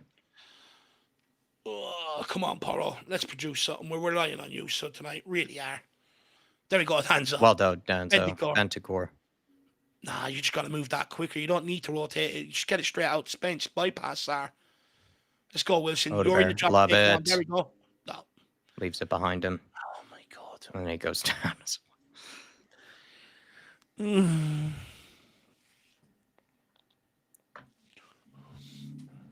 Make subs, Frank. I'm begging you.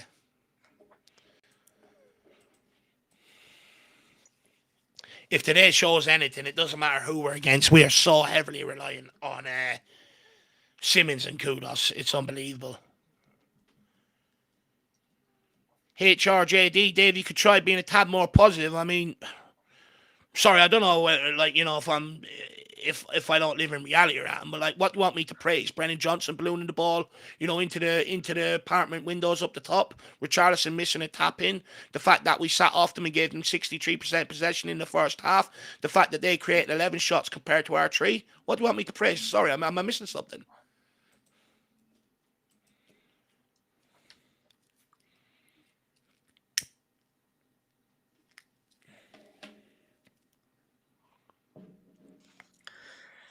Top of the box for Bodo.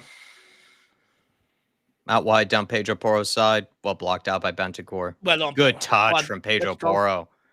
Richie, come short for it. They have 2 men marking you, man. There we go. Hold it now. Ballooning off of them. Oh, my God.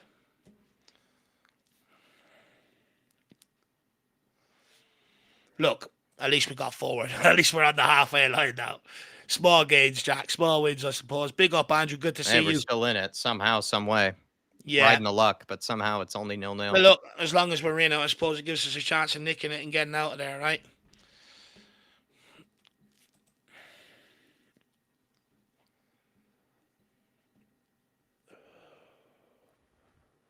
Uh-oh. That's not a good sign. Jet Spence trying to take it forward there and just lets it bounce off the back of his heel. Out of play.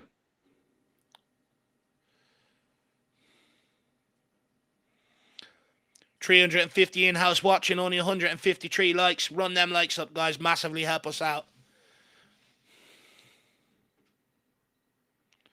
Nicholas Walker, you're expecting Kane, Son and Bale performances without the players. I mean, no, I'm not, but I'm expecting them to show some sort of competency. At the end of the day, I didn't rate the players we signed in the forward line anyway. I tried to tell people there's huge problems on the horizon, but people told me, shut up, Dave, get behind the signings. They're fantastic. Ange's magic. He's gonna do this with them. He's gonna do that with them and everything else. And I tried to warn about the problems on the horizon. Nicholas Walker with the level of players that we were signing in the forward line.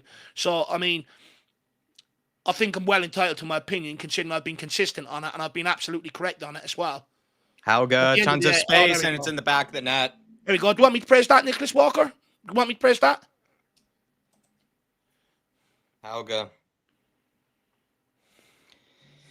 1-0. It's deserved as well for them. Way too easy. It's deserved. That's what happens when you're standing off them. We'll come back to you now, Al Ben, in a minute. Let's just have another look at this. It's just too easy. You might start playing now. You might see some urgency out of Spurs. It's too easy. Simple ball through the middle. Everyone backs off him. Pedro Porro goes out to the winger. Space all night. Pedro Porro, way too much space. Well. It gets way too mixed. And we spoke about, we said he was the danger man. You got to get close to him. Porro's got to engage. Oh my Lord. Got a lot of time and space there. Shocking. He's like practically inside the middle of the penalty area there. I mean, any good player is going to be able to put on a good shot on goal there. No one there to block the shot either. Oh, guys, we need subs quick. Al Ben says, don't know if it's just me, but the team under Thomas Franks has been so boring. He seems like a nice, boring man. The club needs someone to wake them up. Look, don't get me wrong. I've had my questions from day dot about Thomas Frank, whether he's going to be the right guy in terms of what we're like, the happy medium at Tottenham. I think at the time everyone was clamoring for defensive structure and stuff. And look, credit to the guy, he's brought that and he's implemented it quickly. But my big concern was we are going to have more possession than his team at Brentford. You had one of the lowest possession stats in the league, and that was something he was going to have to adapt at Tottenham Hotspur. And I think he's struggling, but I'm going to be consistent here. I couldn't put that forward line on Postecoglou, and I'm certainly not going to put it on Thomas Frank either. You know, it's not, at the end of the day, I think where I do put it on him, he's just got to learn not to select these guys. Simple as. You know, he's just got to try. The post. How has no one gotten a head onto that? Yes! Oh my Come on! Nice and quick as well. Here. Thomas, you lucky man. It was always going to be a set piece anyway. It's a simulation. It's a simulation. The fact that Bentancur has scored the goal. That's so funny. Mercedes Benton class. Let's go. How has no one got a head on this, though? How did no one get it's off the post. Johnson fires that back in, and it's Bentancur flick. Love it. It's a great delivery by Porro. And it's like peach of a delivery from Porro. It's what a finish. It's a great what a finish. Johnson just mills it back across. It's a great flick there from Bentancur. Come on. 2-1. Oh, my God. This has been a simulation of a game here. But big up, Al Ben. Look, I don't think Thomas Frank is the problem. I think the fact that we still have Johnson here, Udebur here, you know, we didn't look to do more in the summer transfer window in the forward areas, I think is the problem. The recruitment, you know, has been the problem. It's very hard to put it all on one manager. I think, oh, no. Frank, I think we've got to show him some time. A goal check. Oh, no. It's being called back. Sake. What's it being called back for? They're probably going to look for a push or a shove here or something. It definitely can't be a handball, that's for sure.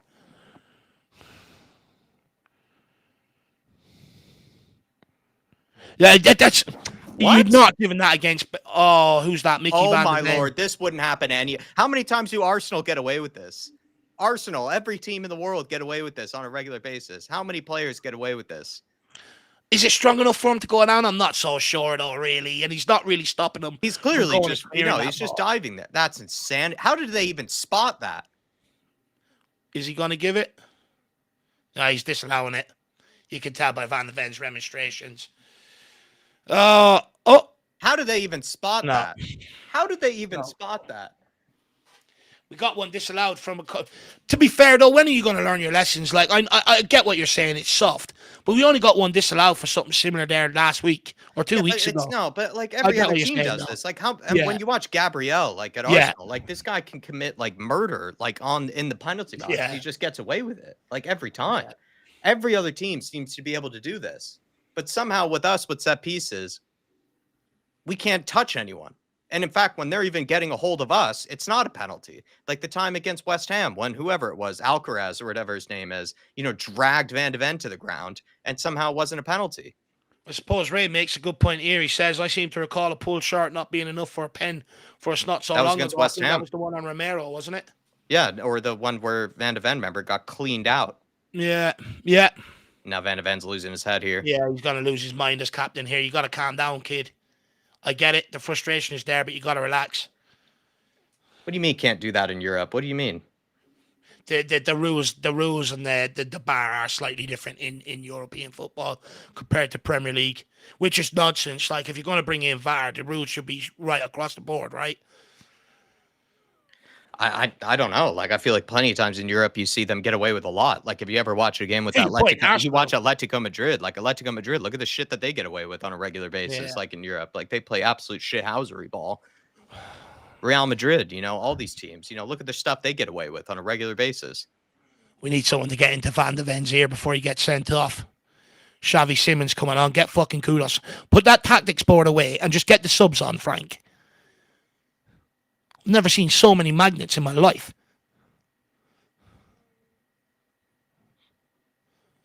Come on, just deal with this, Spurs. Let's go and sucker punch them. Oh. How's he so free at the near post with no one marking him as well? Oh. Dean Cox, is Frank having a nap? Make some effing changes. Ed Sweeten. Joke, roly-poly from the number 8. Hansi G, Kudos and Xavi. Oh, there, S for Syria, 1-0 down, is still no urgency.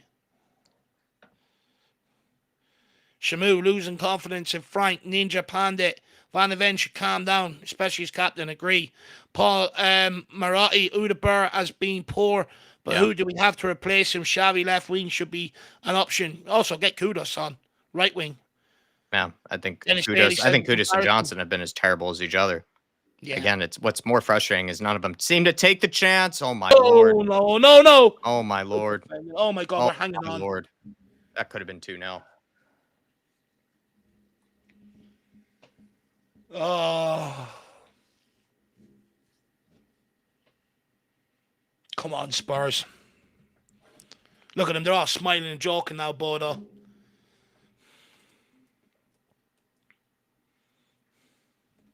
Everyone's just going, what the F is happening? I know, everyone. Hit it off his own player. Come on, Simmons. It's your chance now. Simmons on and Kudos on. Let's go. Come on, Tottenham. It's bloody go now. Let's get the ball into Kudos. Or Kudus, whatever you want to pronounce it. There we go.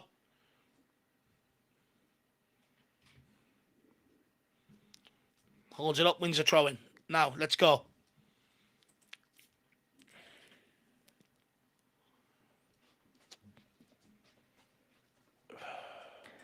Looks like Odebear stayed on, someone is saying? Yeah, Johnson's Bergvall off? came off. Yeah, the Bergvall and Johnson came off. Xavi Simmons through the middle. Yeah. So people are getting what they want with Xavi through the middle. I don't know if you could really pick between Odebear and Johnson. Which one's been more... Dude, how is Spence not reacting to that? There we go. Good ball from Bentancur. Xavi Simmons. Good first touch. This is your game now. Go, Wilson. Find the pass. Too long. Held on to it way too long. Yeah, there. you need to play Odebear there. Sir!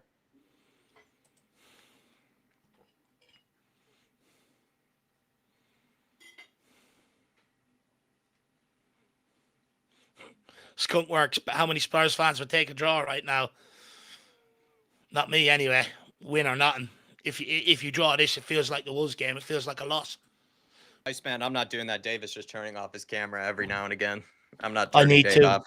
I need nicotine to be able to cope at this point, Iceman. It's not me, Iceman. Don't blame me.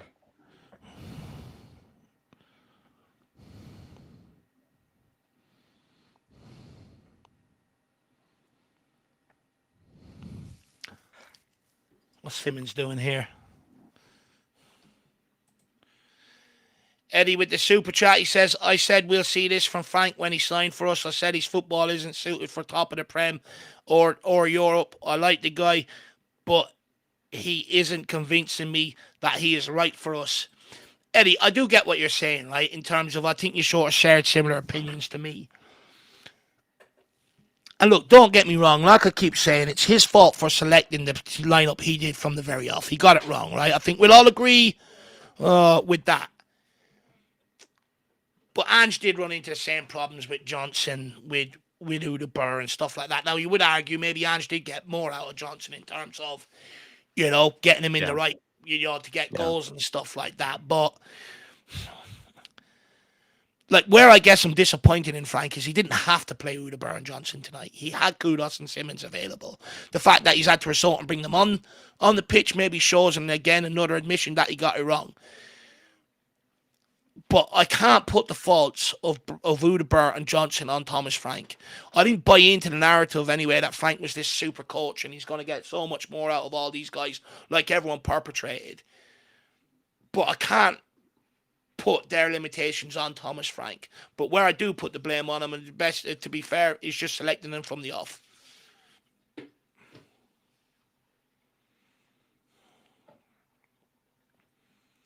What do you think, Eddie? Let me know on your response to that. What's going on here? Oh, my God. Who came off? AK Shakes, Bergvall and Johnson came off.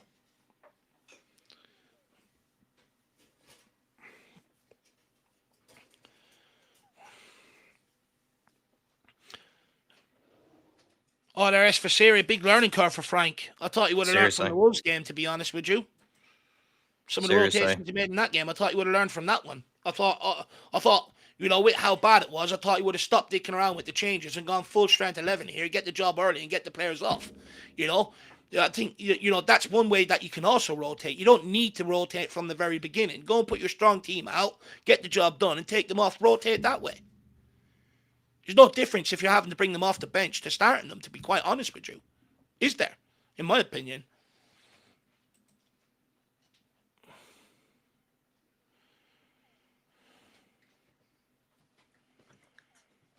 These fans are treating it like their cup final because of what we did to them in the semis. Kudos. Get it in. Get it in. Blocked across. They seriously, you can tell the BODO Glint players are pumped up for this game. Yeah. Come on. There's a goal from a set piece here for us tonight. Kudos is usually good at delivering them. Hopefully I haven't put the commentator's curse on him. Should get a good delivery. Just muscle our way onto it and put it in the back of the net.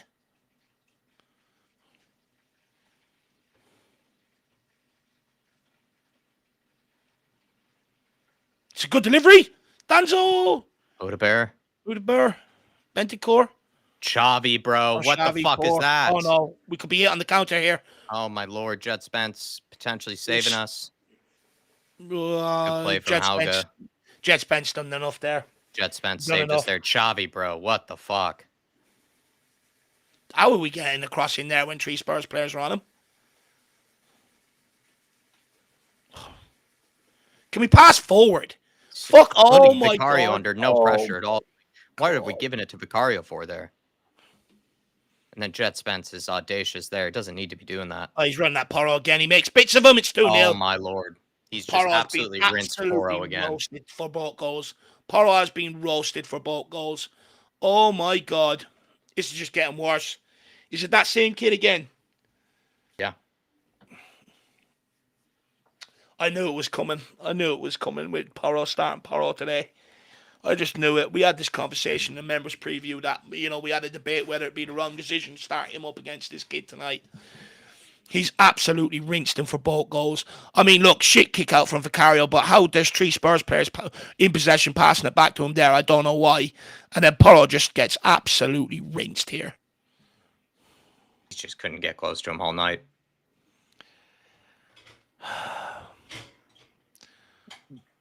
Well, that's our hopes of top 8 gone. Absolutely gone now. Dead and buried.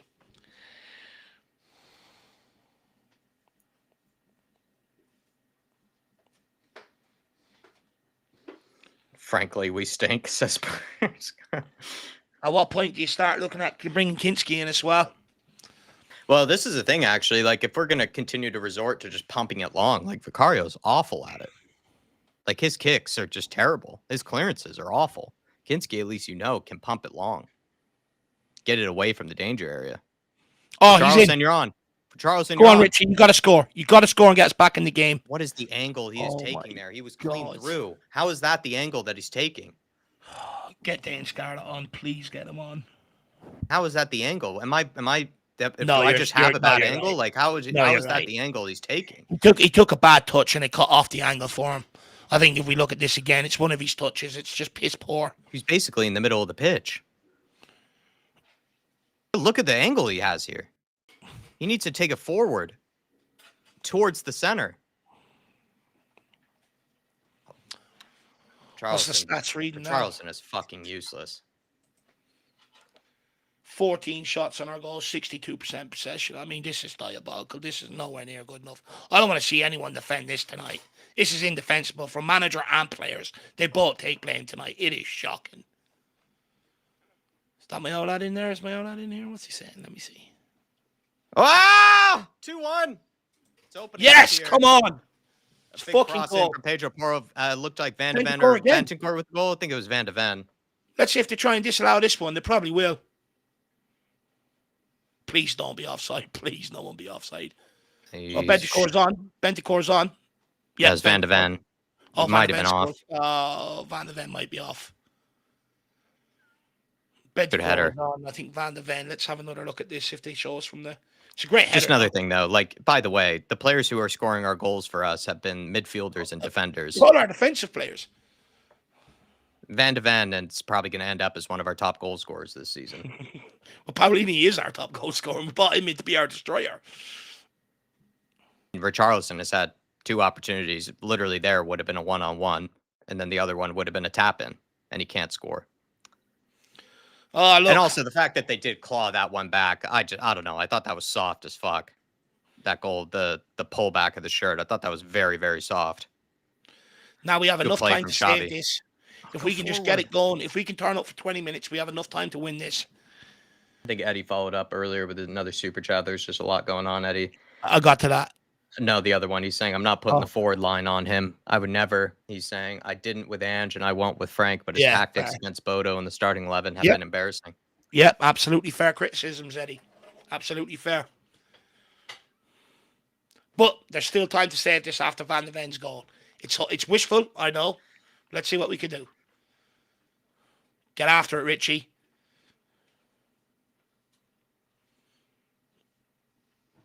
Unbelievable cross from Pedro, even though he's been rinsed on both goals as well. Oh, let's go. Let's break. There we let's go. Break. Get out wide. Palhinha, bro. God. Oh, my God. It's a simple ball. It just ruins the momentum. There you go, Bence. Kudus. Kudus, he's falling over. Yes, Bence. Well done, Bentancur. Jed. Good play from Jed. It's just a little not in front of him enough for Odegaard. Good idea, though. Need more of that. Needed more pace on that. He could have put that way beyond him. Odegaard would have got there. The idea, though, that we weren't doing any of that in the first half is what's embarrassing. Well, I was thinking about this in general, but we don't really play a lot of balls in behind to stretch teams or anything. Everything's to feet. Even when you look at the wingers, they're always running towards the ball, looking for it to feet. No one wants to run in behind and stretch opposition. I felt like the case last season, too. But then again, maybe last season we had more possession, so it's probably harder to do it. Whereas with this team, since we have such little possession, you would think you would be able to run him behind more. There's more space to run him behind. Oh, good play. Come on. Pedro, whip it in. You got Richarlison. Shit ball. Yeah. They're there for the taking. They are shell-shocked after our goal. They're going to sit there and play counter. This is there for us. Yeah, they thought it would be easy, if we maybe. Can just show a bit of quality now. Get it to Van. They're tiring. They're gassing here. There's an opportunity to hit these again and then go for the winner. Run for him, Simmons. He's running towards you and you're standing there. Fucking hell. You're talking about Odegaard on the left or Simmons in the middle? Oh, sorry, Odegaard. Odegaard. Yeah. He's just standing there. Spencer's running with the ball. Go in behind. Yeah, Johnson does the same thing. Just to make, I agree with you. We just don't make any runs in behind. Paulo Maratti says, Dave, no one wants to run in behind because the manager doesn't coach various attacking sequences. I mean, to be honest with you, even if he does say it to them, I don't think they have the football IQ to take it on board.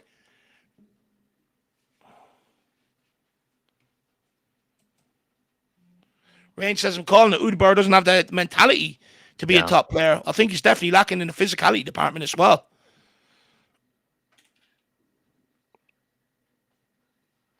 Danzo. Someone make an option for him. Oh, my. I don't blame him there. I mean, he's not great on the ball, but he has no options. No.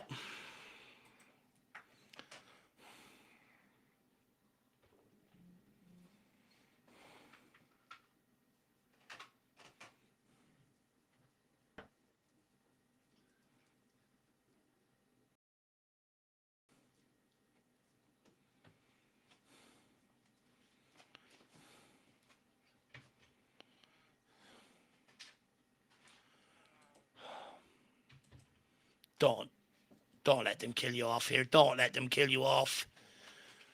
They are finding it way too easy going forward.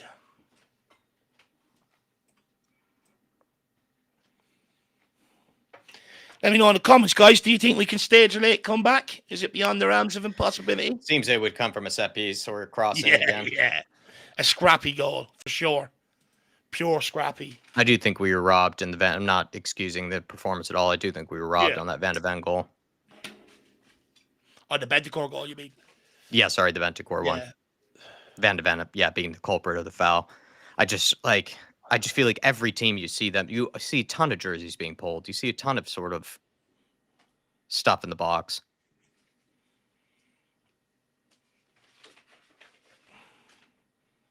Granted, like there's a limit to it, but that just felt like he was looking to go down. Because I think he knew he lost the headers. That's why he went down. Oh, Jed, it's behind him. You're killing him, Jed. Oh, and that's behind Van de Ven. Fuck's sake. Fucking hell. We have to be one of the most to open players. These are open players. They're not even covered. What chance have we got? I mean, we have to be one of the worst passing accuracy teams. Have to be. They're on the break again. They're finding way too many gaps. Someone pull it back. Well on, Spence. Thank fuck. Can he keep it in? No.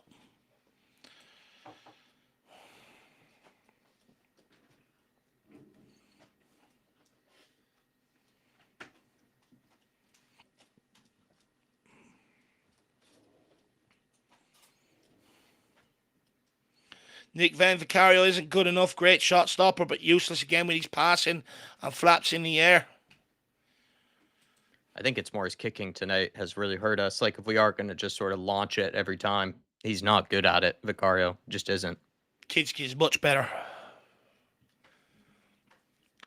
in terms of his distribution, not shot stopping. You got to make a trade off there, Nick. Though, isn't it? Right? You know, with Kinski, we've seen when he had his opportunities, not great shot stopper, better with his feet, but with Vicario, worse with his feet, but a better shot stopper. No way. What a challenge.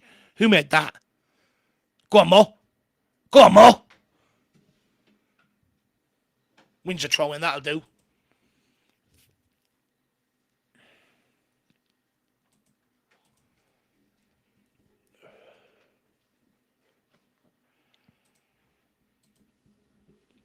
Danzo. Van de Ven. Simmons, play him. Odebear. Can you find Richie? It's too safe, man. Yeah, everyone's just been too safe tonight. Go on, Mo. There you go. Put your head up. Put it across. Clips it in. No one there. Absolutely no one there. Right area, just no one even in the middle. Everyone's hanging around the edge of the box. What's going on? We still have a striker on. Like, where is Richarlison? It's not like we've taken off our striker. It was only a sea of yellow players there. Oh my God, Danzo. Oh my God. I don't even know what that was. Oh my God. Did he see a run? What the hell was that? What must Romero be sitting at home thinking as club captain right now?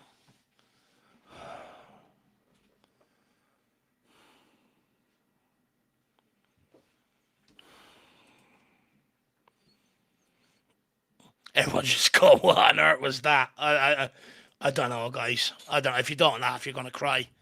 Oh my God, will you get moving? Kudus, man. He doesn't have his balance tonight. All right, move it, right. Vicario. Get into Van de Ven. Just get it out to Jed Spence. Time is of the essence. There we go. Wilson, move. Wilson, move. He doesn't. He refuses to make a run in behind Wilson. You're completely spot on. He just stands right next to Jed Spence. He's nowhere to go. Yeah. It's madness. Bentancur even made a run in behind there, and no one played him. Is it an instruction that they're not being told to put ball? I don't know. What do you think, Jack? The ability or the instructions? I feel like that was the case last season, but I would give us more of a break about it last season because we often had the ball really high up the pitch, so there's less space to run in behind. But with this, it's hard to tell. I think it's more probably a bit tactical, but I think it's also just certain players nowadays all seem to want the ball to feet. Yeah. Very few players seem to want to make runs in behind. Brennan Johnson, all he can do is run in behind, and he still refuses to run in behind. But the best players know when to mix it up, though. You know, if you're not getting any joy with the ball to feet going at him, then you start running in behind and trying to kill him that way. And That's my problem. It's just like, where's the IQ, mid-game to go, okay, I'm a player that does like a defeat, but I'm not doing anything with it defeat. I'm constantly getting it with my back to goal. What point do I start mixing it up and going in behind, Well done, Xavi. Right, what can he do now? But he had Wilson there, though. Like, sometimes. The one time Wilson... And Palhinha, man, cannot switch the ball for his life, even though he tries to. He just can't. He's lucky that Kudus has the touch to be able to hold that down and bring it in. But all we're able to do is rotate it across the back line. Can anyone go forward? We're chasing a game here. Well done, Jed. Simmons, get your Xavi, see Richie.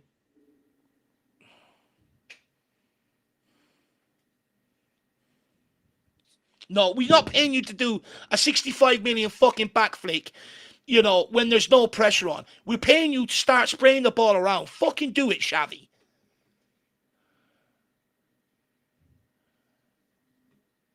Good ball from Danzo. Pedro. No, Greedy, wrong option. Wrong option. Just slide him. Just slide him. Oh, we take all the wrong options every single time. I mean, Xavi Simmons, we're 2-1 down to BODO GLIMT, which is going to be an embarrassing result for Tottenham.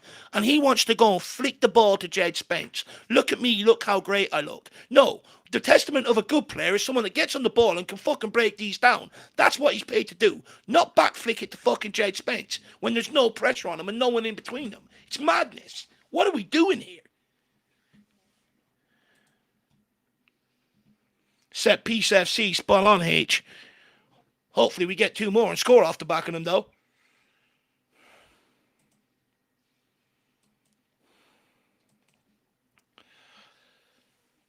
Oh, come on, Spurs. Come on.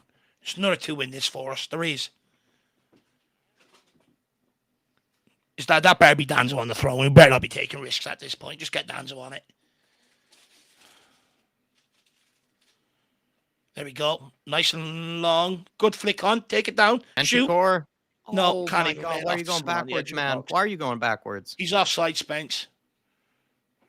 He's not. Just the wrong option, though. Wrong option. Bentancur took the wrong option there. He's got to get a shot on. Just get a shot on. Why are you playing it backwards? And then when you did play backwards, you couldn't even play it to the player's feet. This is our problem. Destiny Udogi and Archie Gray coming on. See what it does. Doubt very much at all. To try and go at this, to try and go after the game. Maybe and we don't have a lot of options off the bench, to be fair. Fair, like fair. Like he has used all the forwards. Fair he point. Brought on Simmons. He brought on Kudus. Those are the only forwards we have to pick from. Fair point. I'm just saying, I don't see how these 2 would change anything. No, I agree with your point. No, it is a fair point to make, lad. It's just we're devoid of any quality on the bench right now. I'm so bamboozled. I'm not thinking clearly. Just back to your keeper. Oh, Kudus, well done. Well done. Move the ball. Oh, he's saucing these players. Come on, Kudus. Pass it off. And he still plays it behind him. Dude, what is it? Do we get a hard on for passing it behind players? Like, seriously. Like, every player loves to do it in this team. Every single one loves to pass it behind them. Make it look so hard. Wilson to Xavi. Every player as well just refusing to take their man on. Everyone's just passing across the back line. Look how great we look. So few take-ons. The only player is Kudus. Wouldn't surprise me if... Oh, great ball. Archie, take your time. Pedro. That would have been dangerous if that didn't get blocked.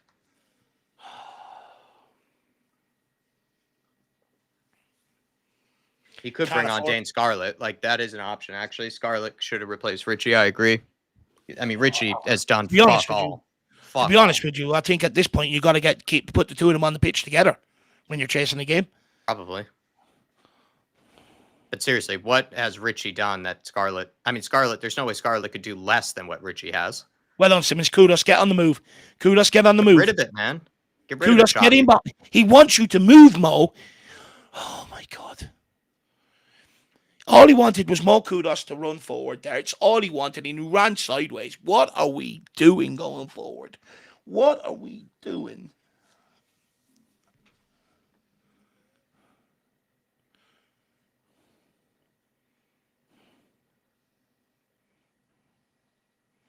You got to win this, Danzo. Does enough. Let's go, Mickey. Let's go, Mickey. No, get on the move. Time, Chavi.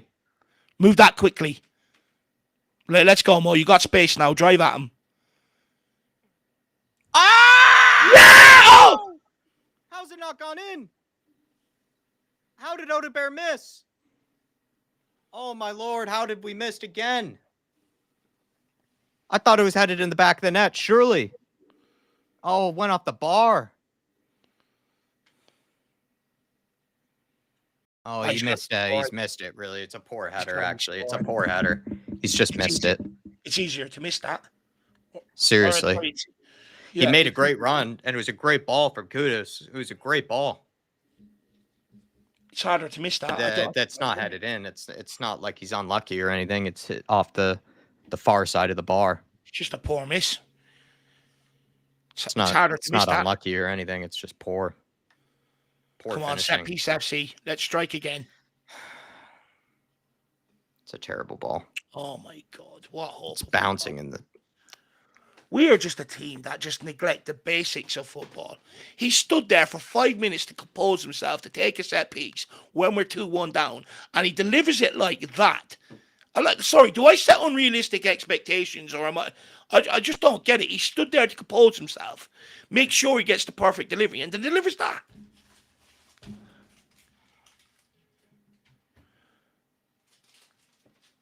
Come on, Paro, whip this.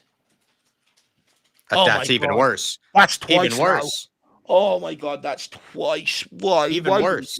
Why? He's taking We're set piece FC. We can't even whip the ball in. That was even worse.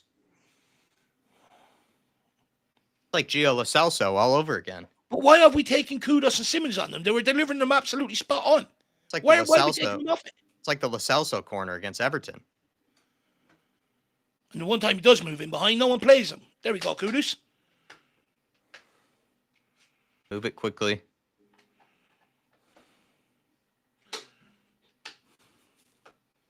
There you go. Udogi. Drive a doggy. Oh my God, he can't even run with the ball. Oh my God. Just get it in. No good ball. Be ready for it, Udogi. Just get the ball in the box. Stop pissing about with it. We can't carve teams open. Every opportunity, just lump it in there and fucking go and get second balls, because we are shit going forward. Thank God, someone else on the corner kick. If he does the same thing, I'm going to lose my mind.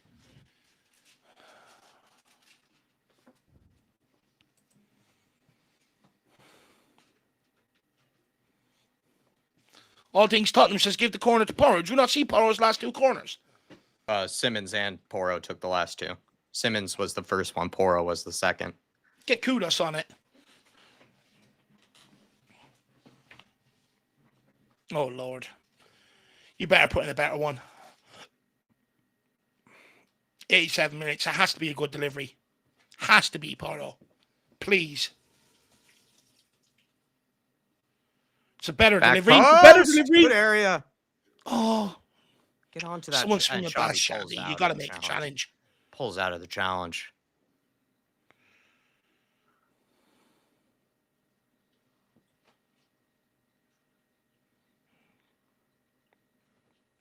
Got to put pressure on, lads. Yeah, you got to get out after the ball. Oh my God, that should be 3. We are so lucky. How are you just letting that go into the box? They could have put 6 or 7 by us tonight. We are so lucky to be in this. Absolutely spotty Limpy down under or spot on. You know, it'd be nice to be able to go and nick this lad. You know, just get worst case scenario, play it shit, just get a result and get out of here now at this point. 1 point's better than none. Shouldn't even have to say this tonight, but it's better than none. So please, Van de Ven and Danzo, stop passing it between you and get it forward.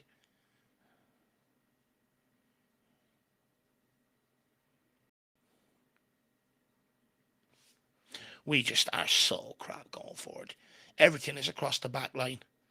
We sort of refuse to get it into the midfield as well. We just like when we do though, they're passing it backwards as well. You know, yeah. Look, you know, I mean, what hope have we got? There we go. Ball from Kudos. Good ball, and Archie Gray. Gray! Across. Yes! on, Richie! Let's go! Let's go for the fucking winner now! Oh my Well done, Lord, how Archie have we Gray! done this? How have we Well pulled done, this off? Archie Gray! Well done, kid! Yeah, Come fair on, play to Archie! Archie. Fair fucking play. Beautiful! It's Beautiful play beautiful from Kudus and Archie. by Poro and Kudus on Oh the my build God, up. it's just bounced off for Charleston's backside. Sometimes it's all you need. Oh my Lord. Well done, Archie Gray. Fucking brilliant from the kid. Let's go for the winner now. Let's go. On goal or Richie? Chat's I think it is a goal for Richie. He didn't know anything about it. No, literally nothing. He's just a body in the way. It's an Come own on, let's goal, go says win this. Paolo. I mean, yeah, it's Archie Gray and Kudus' goal for me. Archie Gray makes a brilliant run. Kudus was brilliant to sort of play that pass into him. The great escape is on, Jack. There's a lot of chat saying it's an own goal. Oh, they're goal checking. Are you shitting me? No. No. No way, Jacko. It can't happen. This time you would assume it's like an offside or a handball or something. Offside on Richie, I'm thinking. Oh, he's on. No, he's not. He's on. He's on. He's onside. And if it's a handball, he didn't know about it. They're just taking the momentum out of our comeback here. Can we get to a decision? This is already going on 1 minute.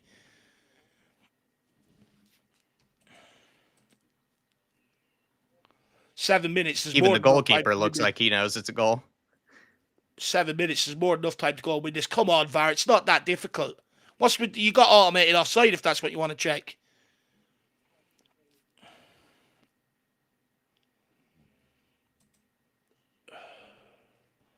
Yeah, the longer they take, the less likely it's going to be given, Jacko.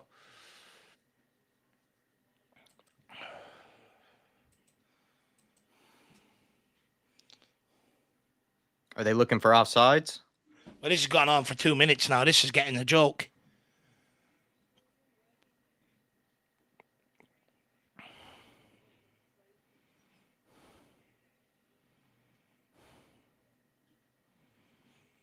They are praying to the gods here, this BODO team.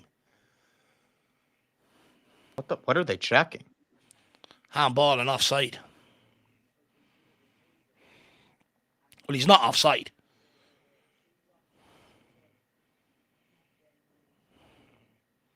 It looked like it went off like as a midriff, if anything.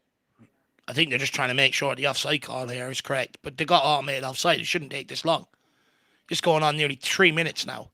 They're just taking this thing out of our comeback. They're trying to keep BODO in the game here.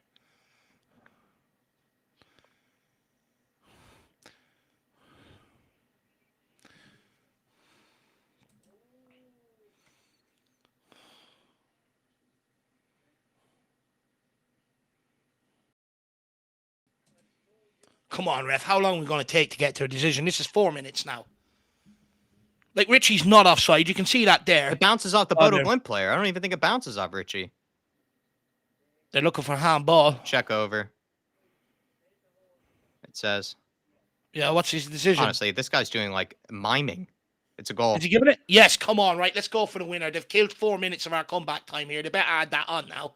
So that's 7 plus 4 now. So that should be, this game should go to 11 minutes added on here. So also our top goal scorers this season are own goals and all the defenders and midfielders. Yeah. Richie's not even good enough to let that bounce off his backside. Don't start backing off them now. Let's go for the winner here. They're pushing for it. There's no reason why we shouldn't. Let's go. Let's go. No, Kudus, wrong option. You use your runners there. He doesn't like to give it up, Kudus. He likes to take it on I his own. don't trust any of them. I just don't think you trust any of them.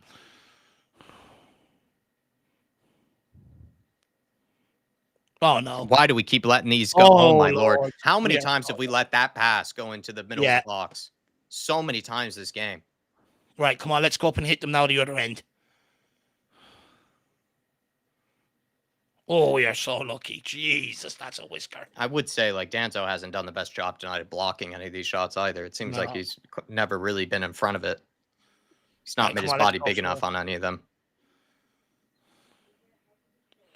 Go forward. Oh Danzo, my go God, what is open that your first body. touch? Oh, it's 2-2, you bloody donut. Open your body and move forward. Van de Ven, please, your captain. Thank you. There we go. You got to win this, Rich. Right, let's go. Come on, there's Go to space Bear. here. Find a run. Let's Take go, him on, Wilson. kid. Skin him. Take him Go on. on the outside. There you go. There you Go go. on. There you go.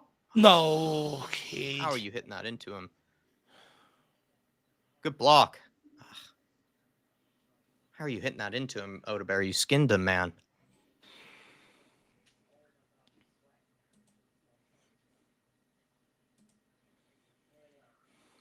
How are we letting him so free on the throw in there? You got to win that. You got to win that. Let's go. Leave it, Kudus.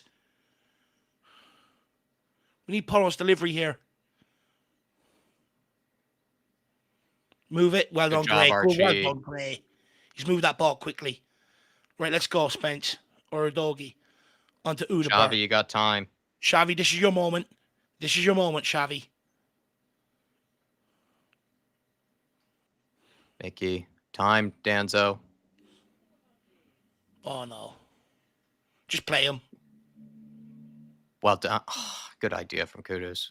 Good idea. Now they're going to hit us on the counter if they can get the switch on. Well done. Good tracking back from Kudus. Well good tracking back from Richie. Get it into Xavi. Xavi, get turned. Xavi. Get out to Wilson. Good ball. Wilson. Go, Doggy, on the overlap. Go on the overlap, Doggy. Wilson. Xavi. Get forward, Xavi. Into Wilson. Udogi. Good play. Good play. Xavi. Box. Oh. That's better, kid. Good clearance. Good touch from Xavi there. Come on, let's get a long throw in the box here. Let's get Danzo on it.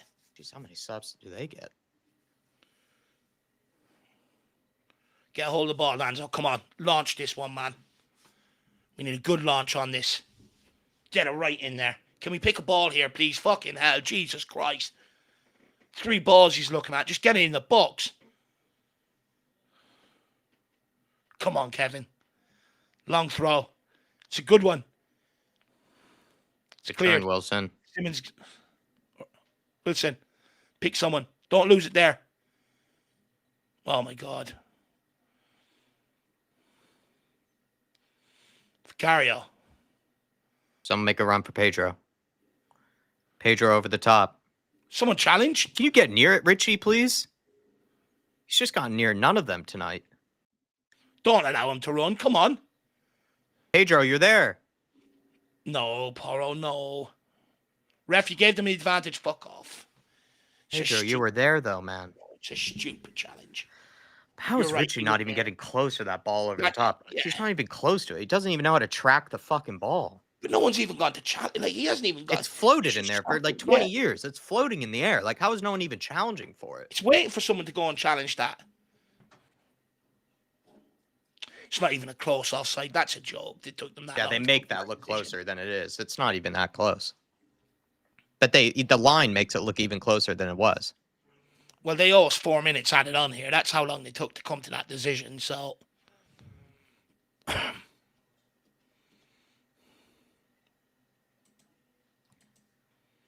just deal with this set piece and let's get one more attack going. Get the pressure on.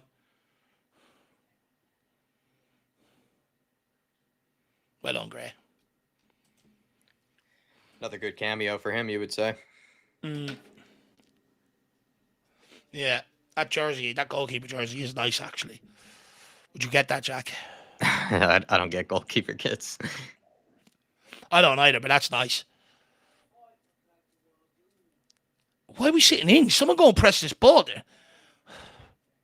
We really hanging on for a draw here right now. There you go.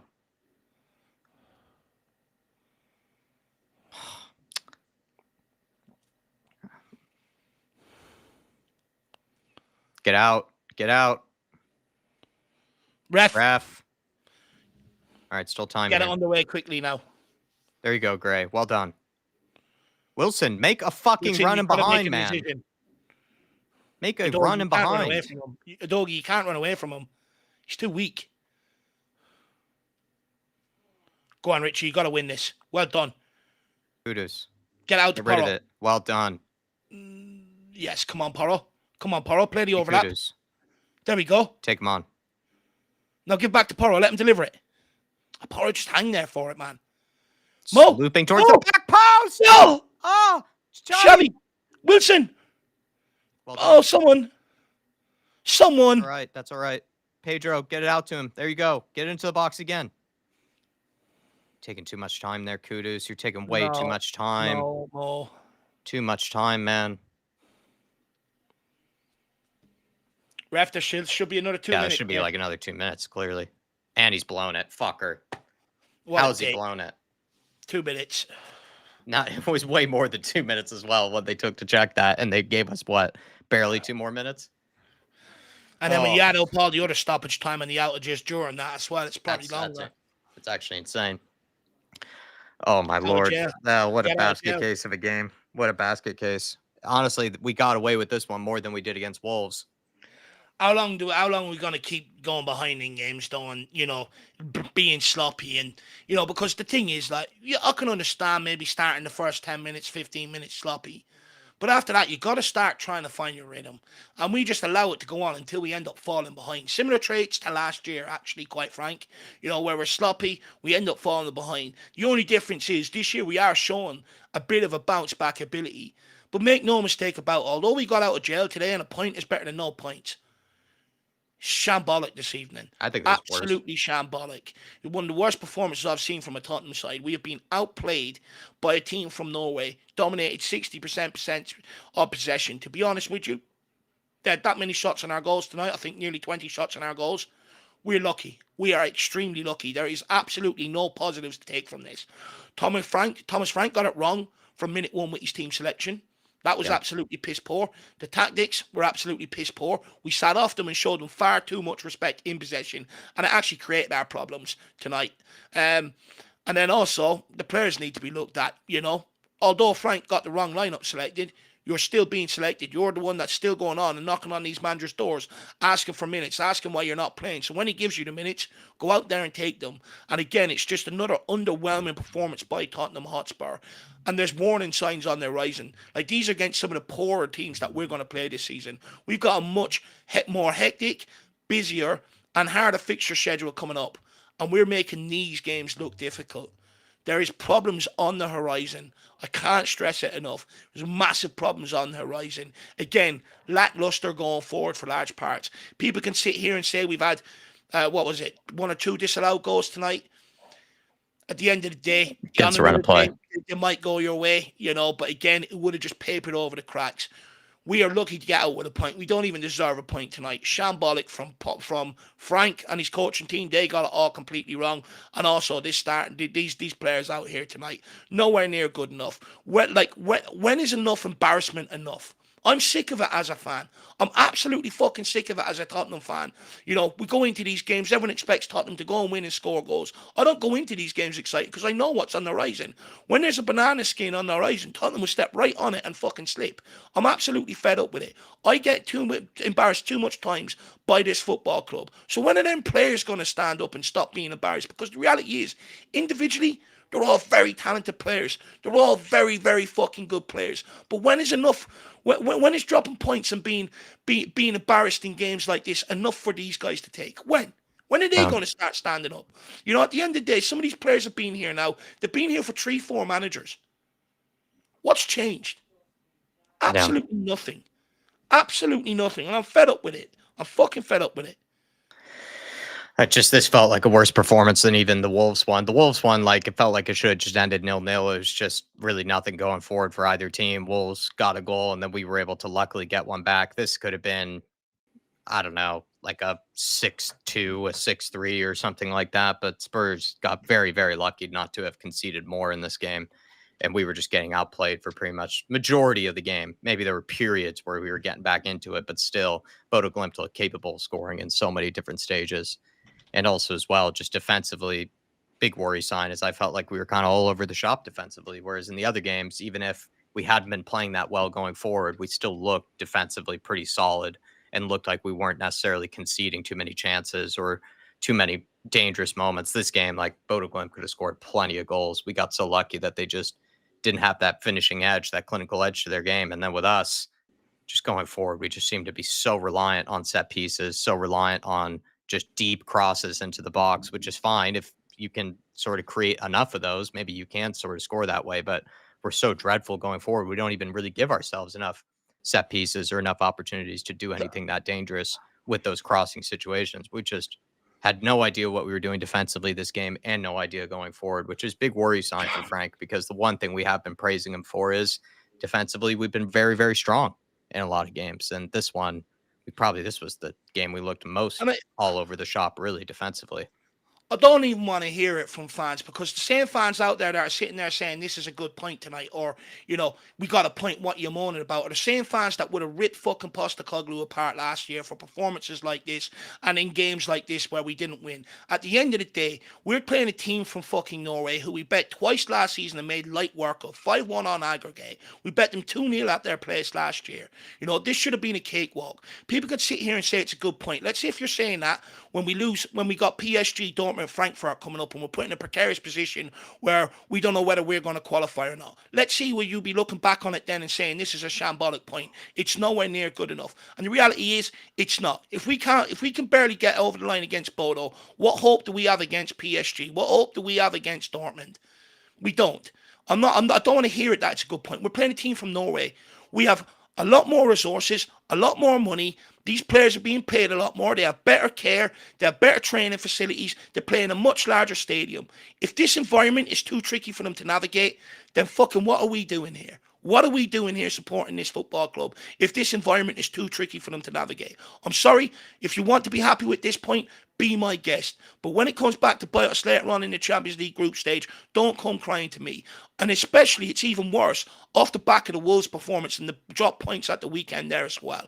We have dropped points now in the last 3 games, in terms of Brighton, we dropped points. Wolves, dropped points. And this game, dropped points. In all 3 games, we've gone behind. It's not good enough. I'm sorry, it is not good enough. Frank isn't helping himself with team selection. He's over-rotating. He's overkilling it now. Tactics have been piss poor. We could barely complete 3 passes, and we've turned into set-piece FC. Believe it or not, Tottenham fans, we used to laugh at Burnley when under Sean Dyche for clapping and getting excited for set pieces. We used to laugh at West Ham for that. And now we're doing exactly that. We're sitting here praying for throw-ins and corner kicks so that we can go and fucking score goals. I'm sorry, but for me, my standards after being Europa League champions last year, this is not good enough for me. I'm sorry, people may say it's overreacting, but this is not good enough. This has been absolutely horrible to watch. We got out of jail tonight.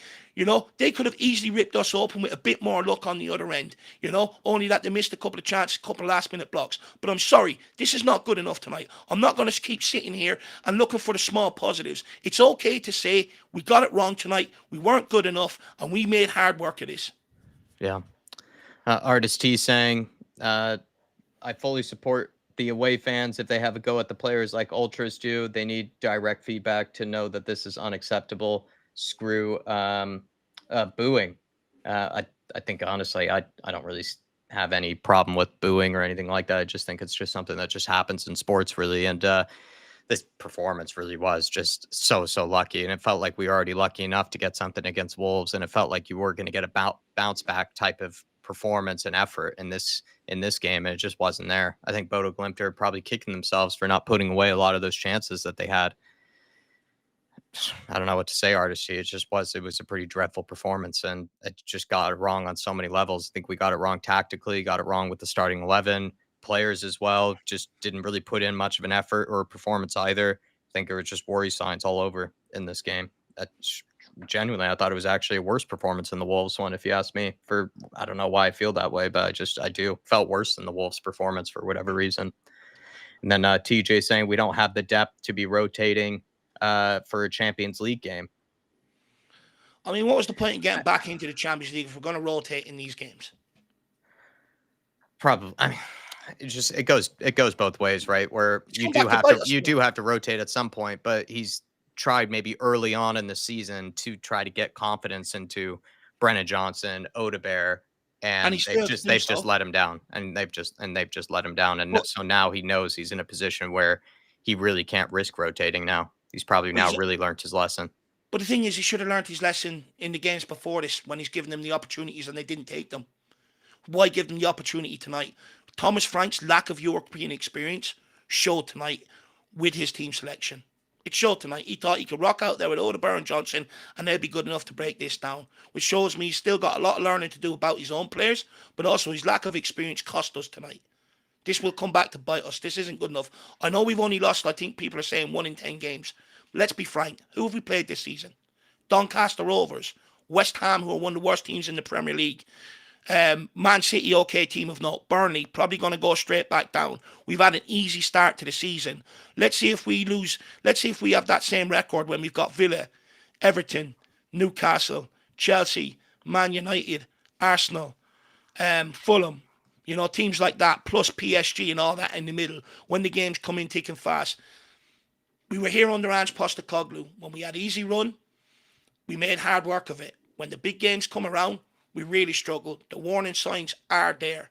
Let's not overdo this where it's like, oh, you know, we've only lost 1 in 10. Don't get me wrong. That's all right.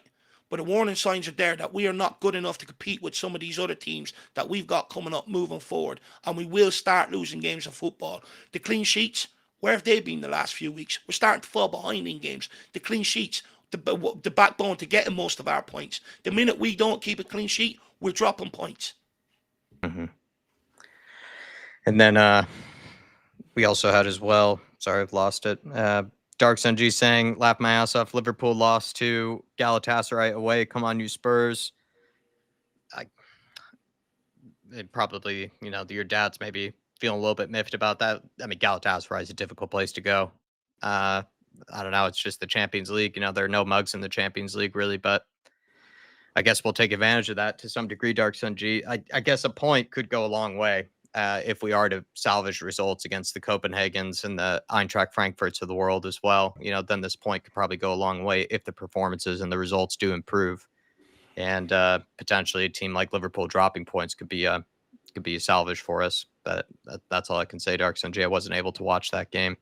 And from what I can tell, not really too many upsets, you know, apart from maybe a good sign is that Atletico Madrid absolutely trounced Eintracht Frankfurt, which maybe is a hopeful sign that we could find it a little bit easier against them to some degree. But I don't know. This just felt like a worse performance than the Wolves one. That's all I can really say. And I think we're very lucky not to have lost this game. That's really my takeaway from it. I think Thomas Frank got it wrong tactically. I think he got the starting 11 wrong. And I think the players that he did pick also failed to show him anything that they should be picked again, really. And then he's in a precarious position where later down in November, December period, when he is going to have to rotate, these guys have shown with a lot of opportunities in the early on stages of the season that they aren't capable of taking them. They just aren't good enough, really. They can't execute what he wants. And we saw as well from last season that they couldn't really execute what the previous manager wanted either. So I don't know. Warning signs are debatably there right now for Spurs, it feels like. And if they can turn it around against Leeds, then maybe we'll look to feel like maybe it's just a bad week for Spurs, but I highly doubt it. You know, it feels like, you know, this honeymoon period could potentially be wearing off now under Thomas Frank, and some warning signs are starting to appear for both the players and as well as for him. A lot of people are also saying there that Glenn Hoddle has praised the resilience of this team. I think if you want to take it from 2-0 down, yeah, praise the resilience. And, you know, he's saying it's a hard-fought draw. But we made it hard by the starting lineup we put out. That's the problem. Yeah. Where did Glenn Hoddle say that? No, I don't think he did. Limpy down under. I like Frank at the start, but this was awful. How can you go against an amateur team, have more possession? I think BODO GLIMT, like if they had more possession, I don't think that would have been the worst thing in the world, because I think they are a very possession-oriented team. But the fact that we really did sit that deep against them and then had no idea what we were doing going forward, for me, was the bigger issue, Limpy down under. Because I think many teams that they've played against, especially at home, I think they do have more possession against. I think Lazio, Porto, Roma, all these big scalps that they've taken at their own place, I think they had the majority of possession, but it was just that some of the teams that maybe have gotten a result against them away from home, I think they probably had more of an idea when they did have the ball, when they did actually get the ball back. They clearly knew what they wanted to do with it and had a game plan of how to actually hurt them. Whereas Spurs, out of possession, defensively, we looked all over the shop. looked like we could have conceded 3, 4, 5 against them. And then in possession, we also had no idea what we were doing. So that's kind of my big worry, is just defensively, probably the worst game we've had defensively, you would say, so far under Thomas Frank. And then going forward, pretty much as terrible and as dismal as it looked against Wolves, and as well as against some other teams that we've played. So that's my big worry. Yeah. I think it was DB who brought up the Glenn Hoddle comment. And I don't think we've been No, anthropologists. there's a few people. I don't think we've been anthropologists at all, man. I just don't really get where that narrative is coming from, DB, to be fair, especially someone like me, who you would know I was plenty critical of Ange last season. And I've also actually probably been a bit more praiseworthy of Thomas Frank, Right. except for this game. You know, this is the one game I probably have been very critical of him. But I'm going to flip this. DB, to you, none of this would have been acceptable last year. Why is it acceptable to you this year? And then we also had a super chat in here from David saying we simply cannot replace Son. Kudus can't finish, and looks like Xavi will need a lot of time. Matters and Kulu will help, but it's just not enough. Big up, boys. Big up to you, David. Hopefully everything's all right with you, sir. Listen, like, I think the big issue was, you know, you get rid of Kane. You don't really replace Kane. We somehow expected Richarlison, you know, Ange Postecoglou's first season, to just kick on and be able to sort of replace him. That obviously wasn't going to work. And then the following, you know, season after, you know, then it was obviously Sonny's maybe last season at the club, and Spurs, you know, have Odegaard and Matisse Tell is the potential like replacements for him. We didn't really replace him on the left-hand side. You know, we've gone for Kolomowani, who's like a hybrid, and he's not even here permanently. Still have Tell and Odegaard. We didn't have to sign Tell permanently. Brennan Johnson is no replacement for Sonny. Kudus, if anything, was more of a replacement for Johnson. It looked like, you know, just someone that we needed on the right-hand side to offer more quality, but I don't think Kudus has really been brought in to be that Sonny replacement. But yeah, man, I think it's once again Spurs doing a pretty miserable effort at replacing top world-class players that carried us for so many seasons. That's kind of the frustration, as well as when we saw Spurs play poorly in the past in games like this, we were often bailed out and rescued by the Sonnies of the world, by the Harry Kanes of the world. They would actually rescue us from kind of results like this and performances like this just with their own quality. But we don't have that anymore. So the real team is kind of showing through and shining through here. David. Yeah.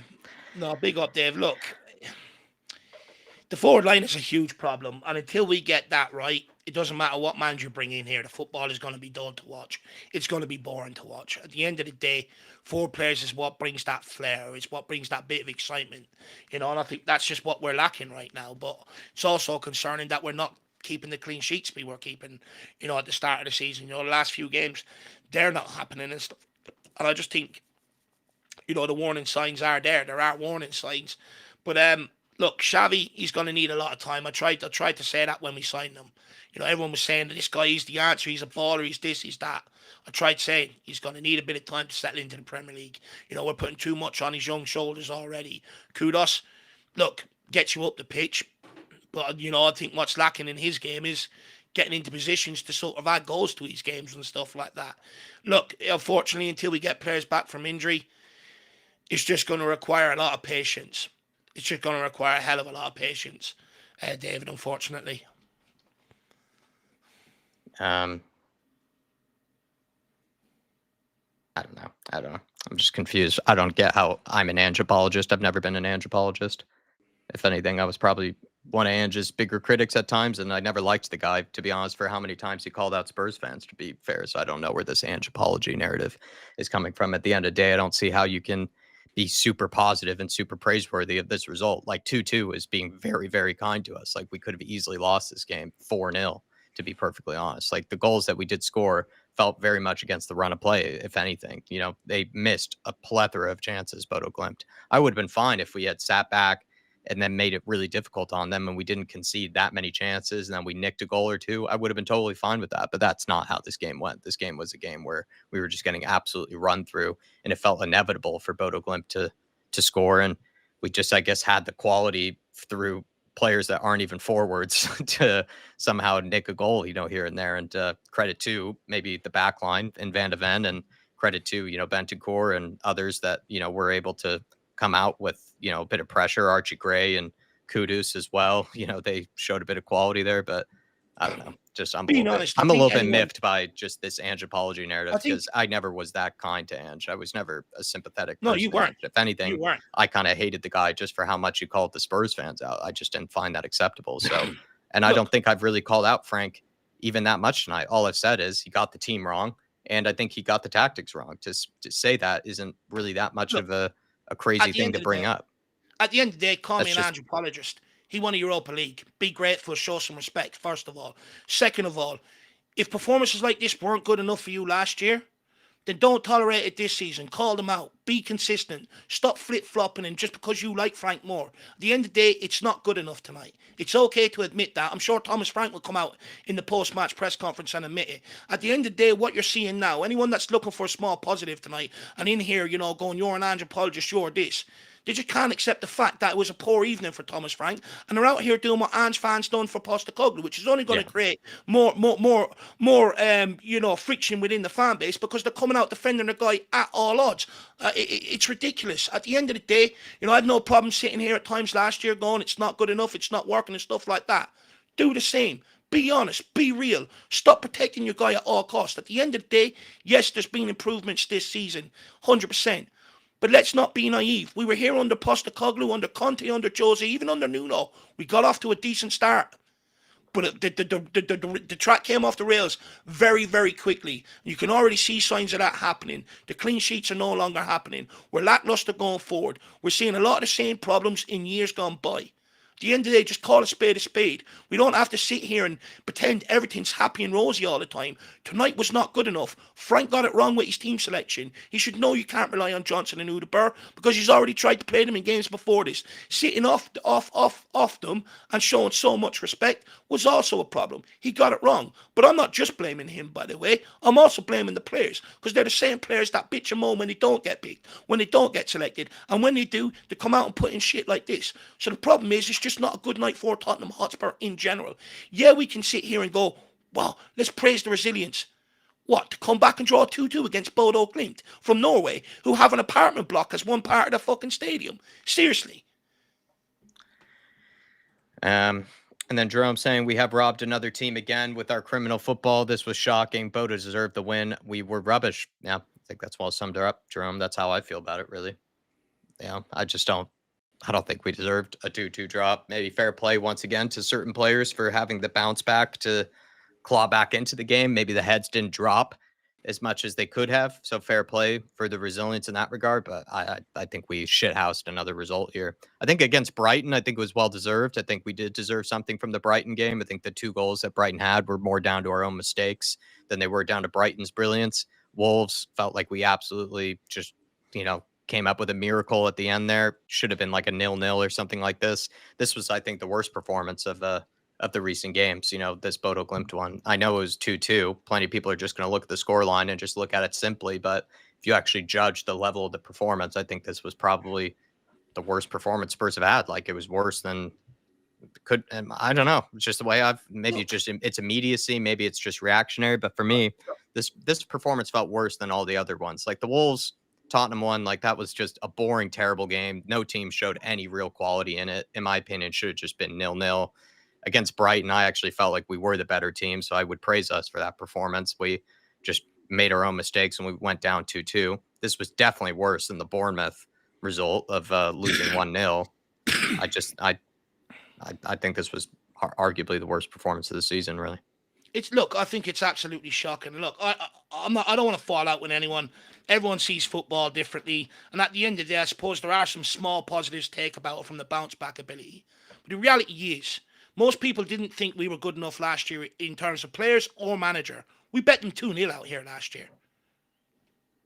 How can you sit here and praise a draw when we bet them 2-0 last year under a manager that no one rated? And yet we're going to sit here and try and praise a 2-2. It's regression. That's not progression. That's regression. We made light working them out here last year. 2-0. I think it was more also just the nature of the performance, though. Like, the performance was not deserving of a 2-2, if you ask me. That's just the way I see it. Like, if we played really well, maybe similar to the Brighton game where just 2 goals just kind of pop into our net, maybe down to our own mistakes, or they kind of come against the run of play because BODO GLIMT, in a way, sort of treated this like a cup final. You could tell they were really up for this game. I probably would have taken it, and it would have been like, you know what? We battled we were the better team, probably deserved more from it. There were also some decisions that didn't go our way. I would have probably taken it, but I felt like we kind of shithoused it 2-2. I really did. Like, this felt like a draw that we just shithoused here. And again, I'll praise the guys that scored. I'll praise the guys that showed those moments of quality. But throughout this game, felt like we were just getting absolutely outplayed. If we weren't being outplayed for pretty much 90 minutes, then I probably would have shown you a bit more praise for this, because it is a difficult place to go. It's not an easy place to play at. They have an exceptional record here in Europe, but this felt like it was similar to some of the other upsets that they've had in the past, where they've absolutely just trounced a team. And it felt like that should have happened to us tonight. But I guess credit to certain players for having the guile to not give up, I guess, and let the heads drop. They did battle back in some degree to come back in this one, but I'm not going to give them much praise beyond that. Like, I think we were outplayed in this game. Like I said, if we weren't being outplayed for the entirety of the game, I would have probably shown a bit more praise for this, result. I just can't do that. I just think we were very, very, very, very, very lucky.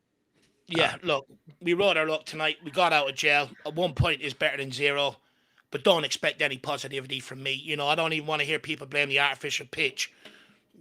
You can't blame the artificial pitch against Wolves, can you? It's just back-to-back shit performances. And to be honest with you, we were lackluster against Brighton, shit against Doncaster, shit against Villarreal. This is something that is starting to become a bit of a pattern. At the end of the day, people is more than entitled to see it the way they see it. If they want to take positives, fair enough. But there's no praise for me tonight. 2 points dropped again. I think everybody's also just feeling, I don't know. I think it was that much of a basket case of a game. That's why there's so much divide over, how this game was. I think that even speaks to the nature of the performance. There are a lot of people who feel like this was one of the worst performances of the season, if not the worst. There are others that felt like fair play for clawing back and getting back into the game. I think in that sense, that's admitting to the idea that we weren't playing well, in this game, if we're praising us for sort of getting back into it, because obviously then the game wasn't going according to plan and we weren't playing well. So maybe it was just that much of a basket case of the game. That's why people are kind of all over the shop in terms of how they feel about it. But I think we'll leave it there. Yeah. I don't get how you can praise it, though. And then you look back at years gone by when we've lost to the likes of Ipswich, wasn't acceptable. Under Conte, drew with the likes of Southampton, not acceptable. Teams like that, going out to Colchester in the Cup under Potch, not acceptable. But a 2-2 draw to Bodo, who are nowhere near English standards, which is the best league, in world football right now. I don't understand where the praise is coming from, to be honest with you. Yeah. And especially when we go away to Leeds United, that's one of the more difficult atmospheres as well. You imagine. You can't sit there last year and go, this isn't acceptable, that's acceptable, and then sit there and go 2-2 to a team in fucking Norway in the Arctic Circle, who their whole village wouldn't even sell out our stadium, and say it's a good point. I think it's not an easy place to go to, but I just think it was just the nature of the performance was just terrible. I would have been happy with some sort of result where it felt like we were, for the most part, the better team. And then, it's just a difficult place to get 3 points from. I would have absolutely praised us if we did get 3 points tonight. Oh, 100%. But I just think we got the fact that we got absolutely outplayed, I think, is the big worry sign for me. Not as much the result or anything like that. The big takeaway is just we just got absolutely outplayed. Yeah.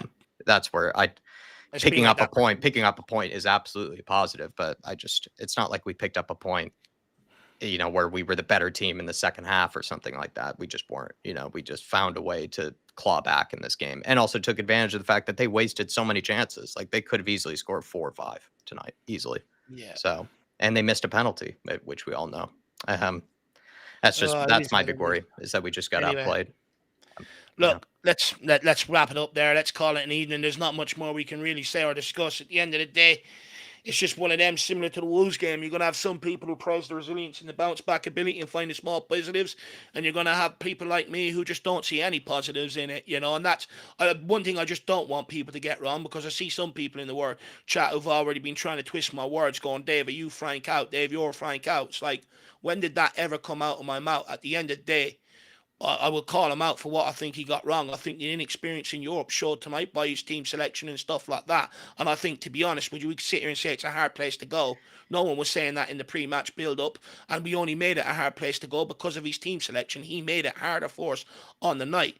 So at the end of the day, it's one of them. We'll put out our post-match thoughts and see what people think in the comments when the clearer heads prevail. Look, I'm not going to fall out with anyone. I'm not going to argue with anyone, but no one's going to change my mind to sit here and praising it. That's for sure. Al Ben saying we were lucky, but should have saw this coming. We've been looking poorer and poorer since the opening two games of the Premier League. I think we were all like expecting some sort of bounce back in this game, Al Ben, because, you know, the last performance against Wolves was just so poor. I feel a little bit differently about the Brighton game. I actually thought we played well. I just think we were at fault for the 2 goals. You know, we made our own mistakes out of it, but I thought we were actually pretty good against Brighton. It's just against Wolves, we were just dreadful. And so I thought we would see a real bounce back in this game, and I don't think we did. But yeah. Ben, it's just tough to take, my man. It's just, I suppose where I'm getting angry is I'm looking at the bigger picture. I'm looking at the 3 games we have to end the Champions League group phase. And I'm just worried about it. And that's why, for me, the importance was to stack points up against the likes of Bodo, beating Villarreal, beating Copenhagen, beating Slavia Prague, to make your job easier come the end of the campaign. And I just feel like tonight it's 2 points drop and people won't really realise it until we get into the weeds of it, you know, when we're playing them final 3 fixtures. But look, it is what it is, Al Ben. At the end of the day, it's always going to be slow progression, isn't it? You know, and these you're going to have setbacks, you're going to have disappointments, and tonight's just one of them, and I have to suck it up. But make no mistake about it, I'll be back here for the Leeds game. We'll see you all for the next one, everybody. Like I said, you're welcome to feel your own way about the game. I think there's a lot of different takes on this, so, you know, it's just how it is. I think it was a basket case of a game, which is probably why there were so many different takes on it. But we'll see you all for the next one, give you a post-match reaction. Come on, you Spurs, as always, and get ready for the weekend. See you next time, everybody.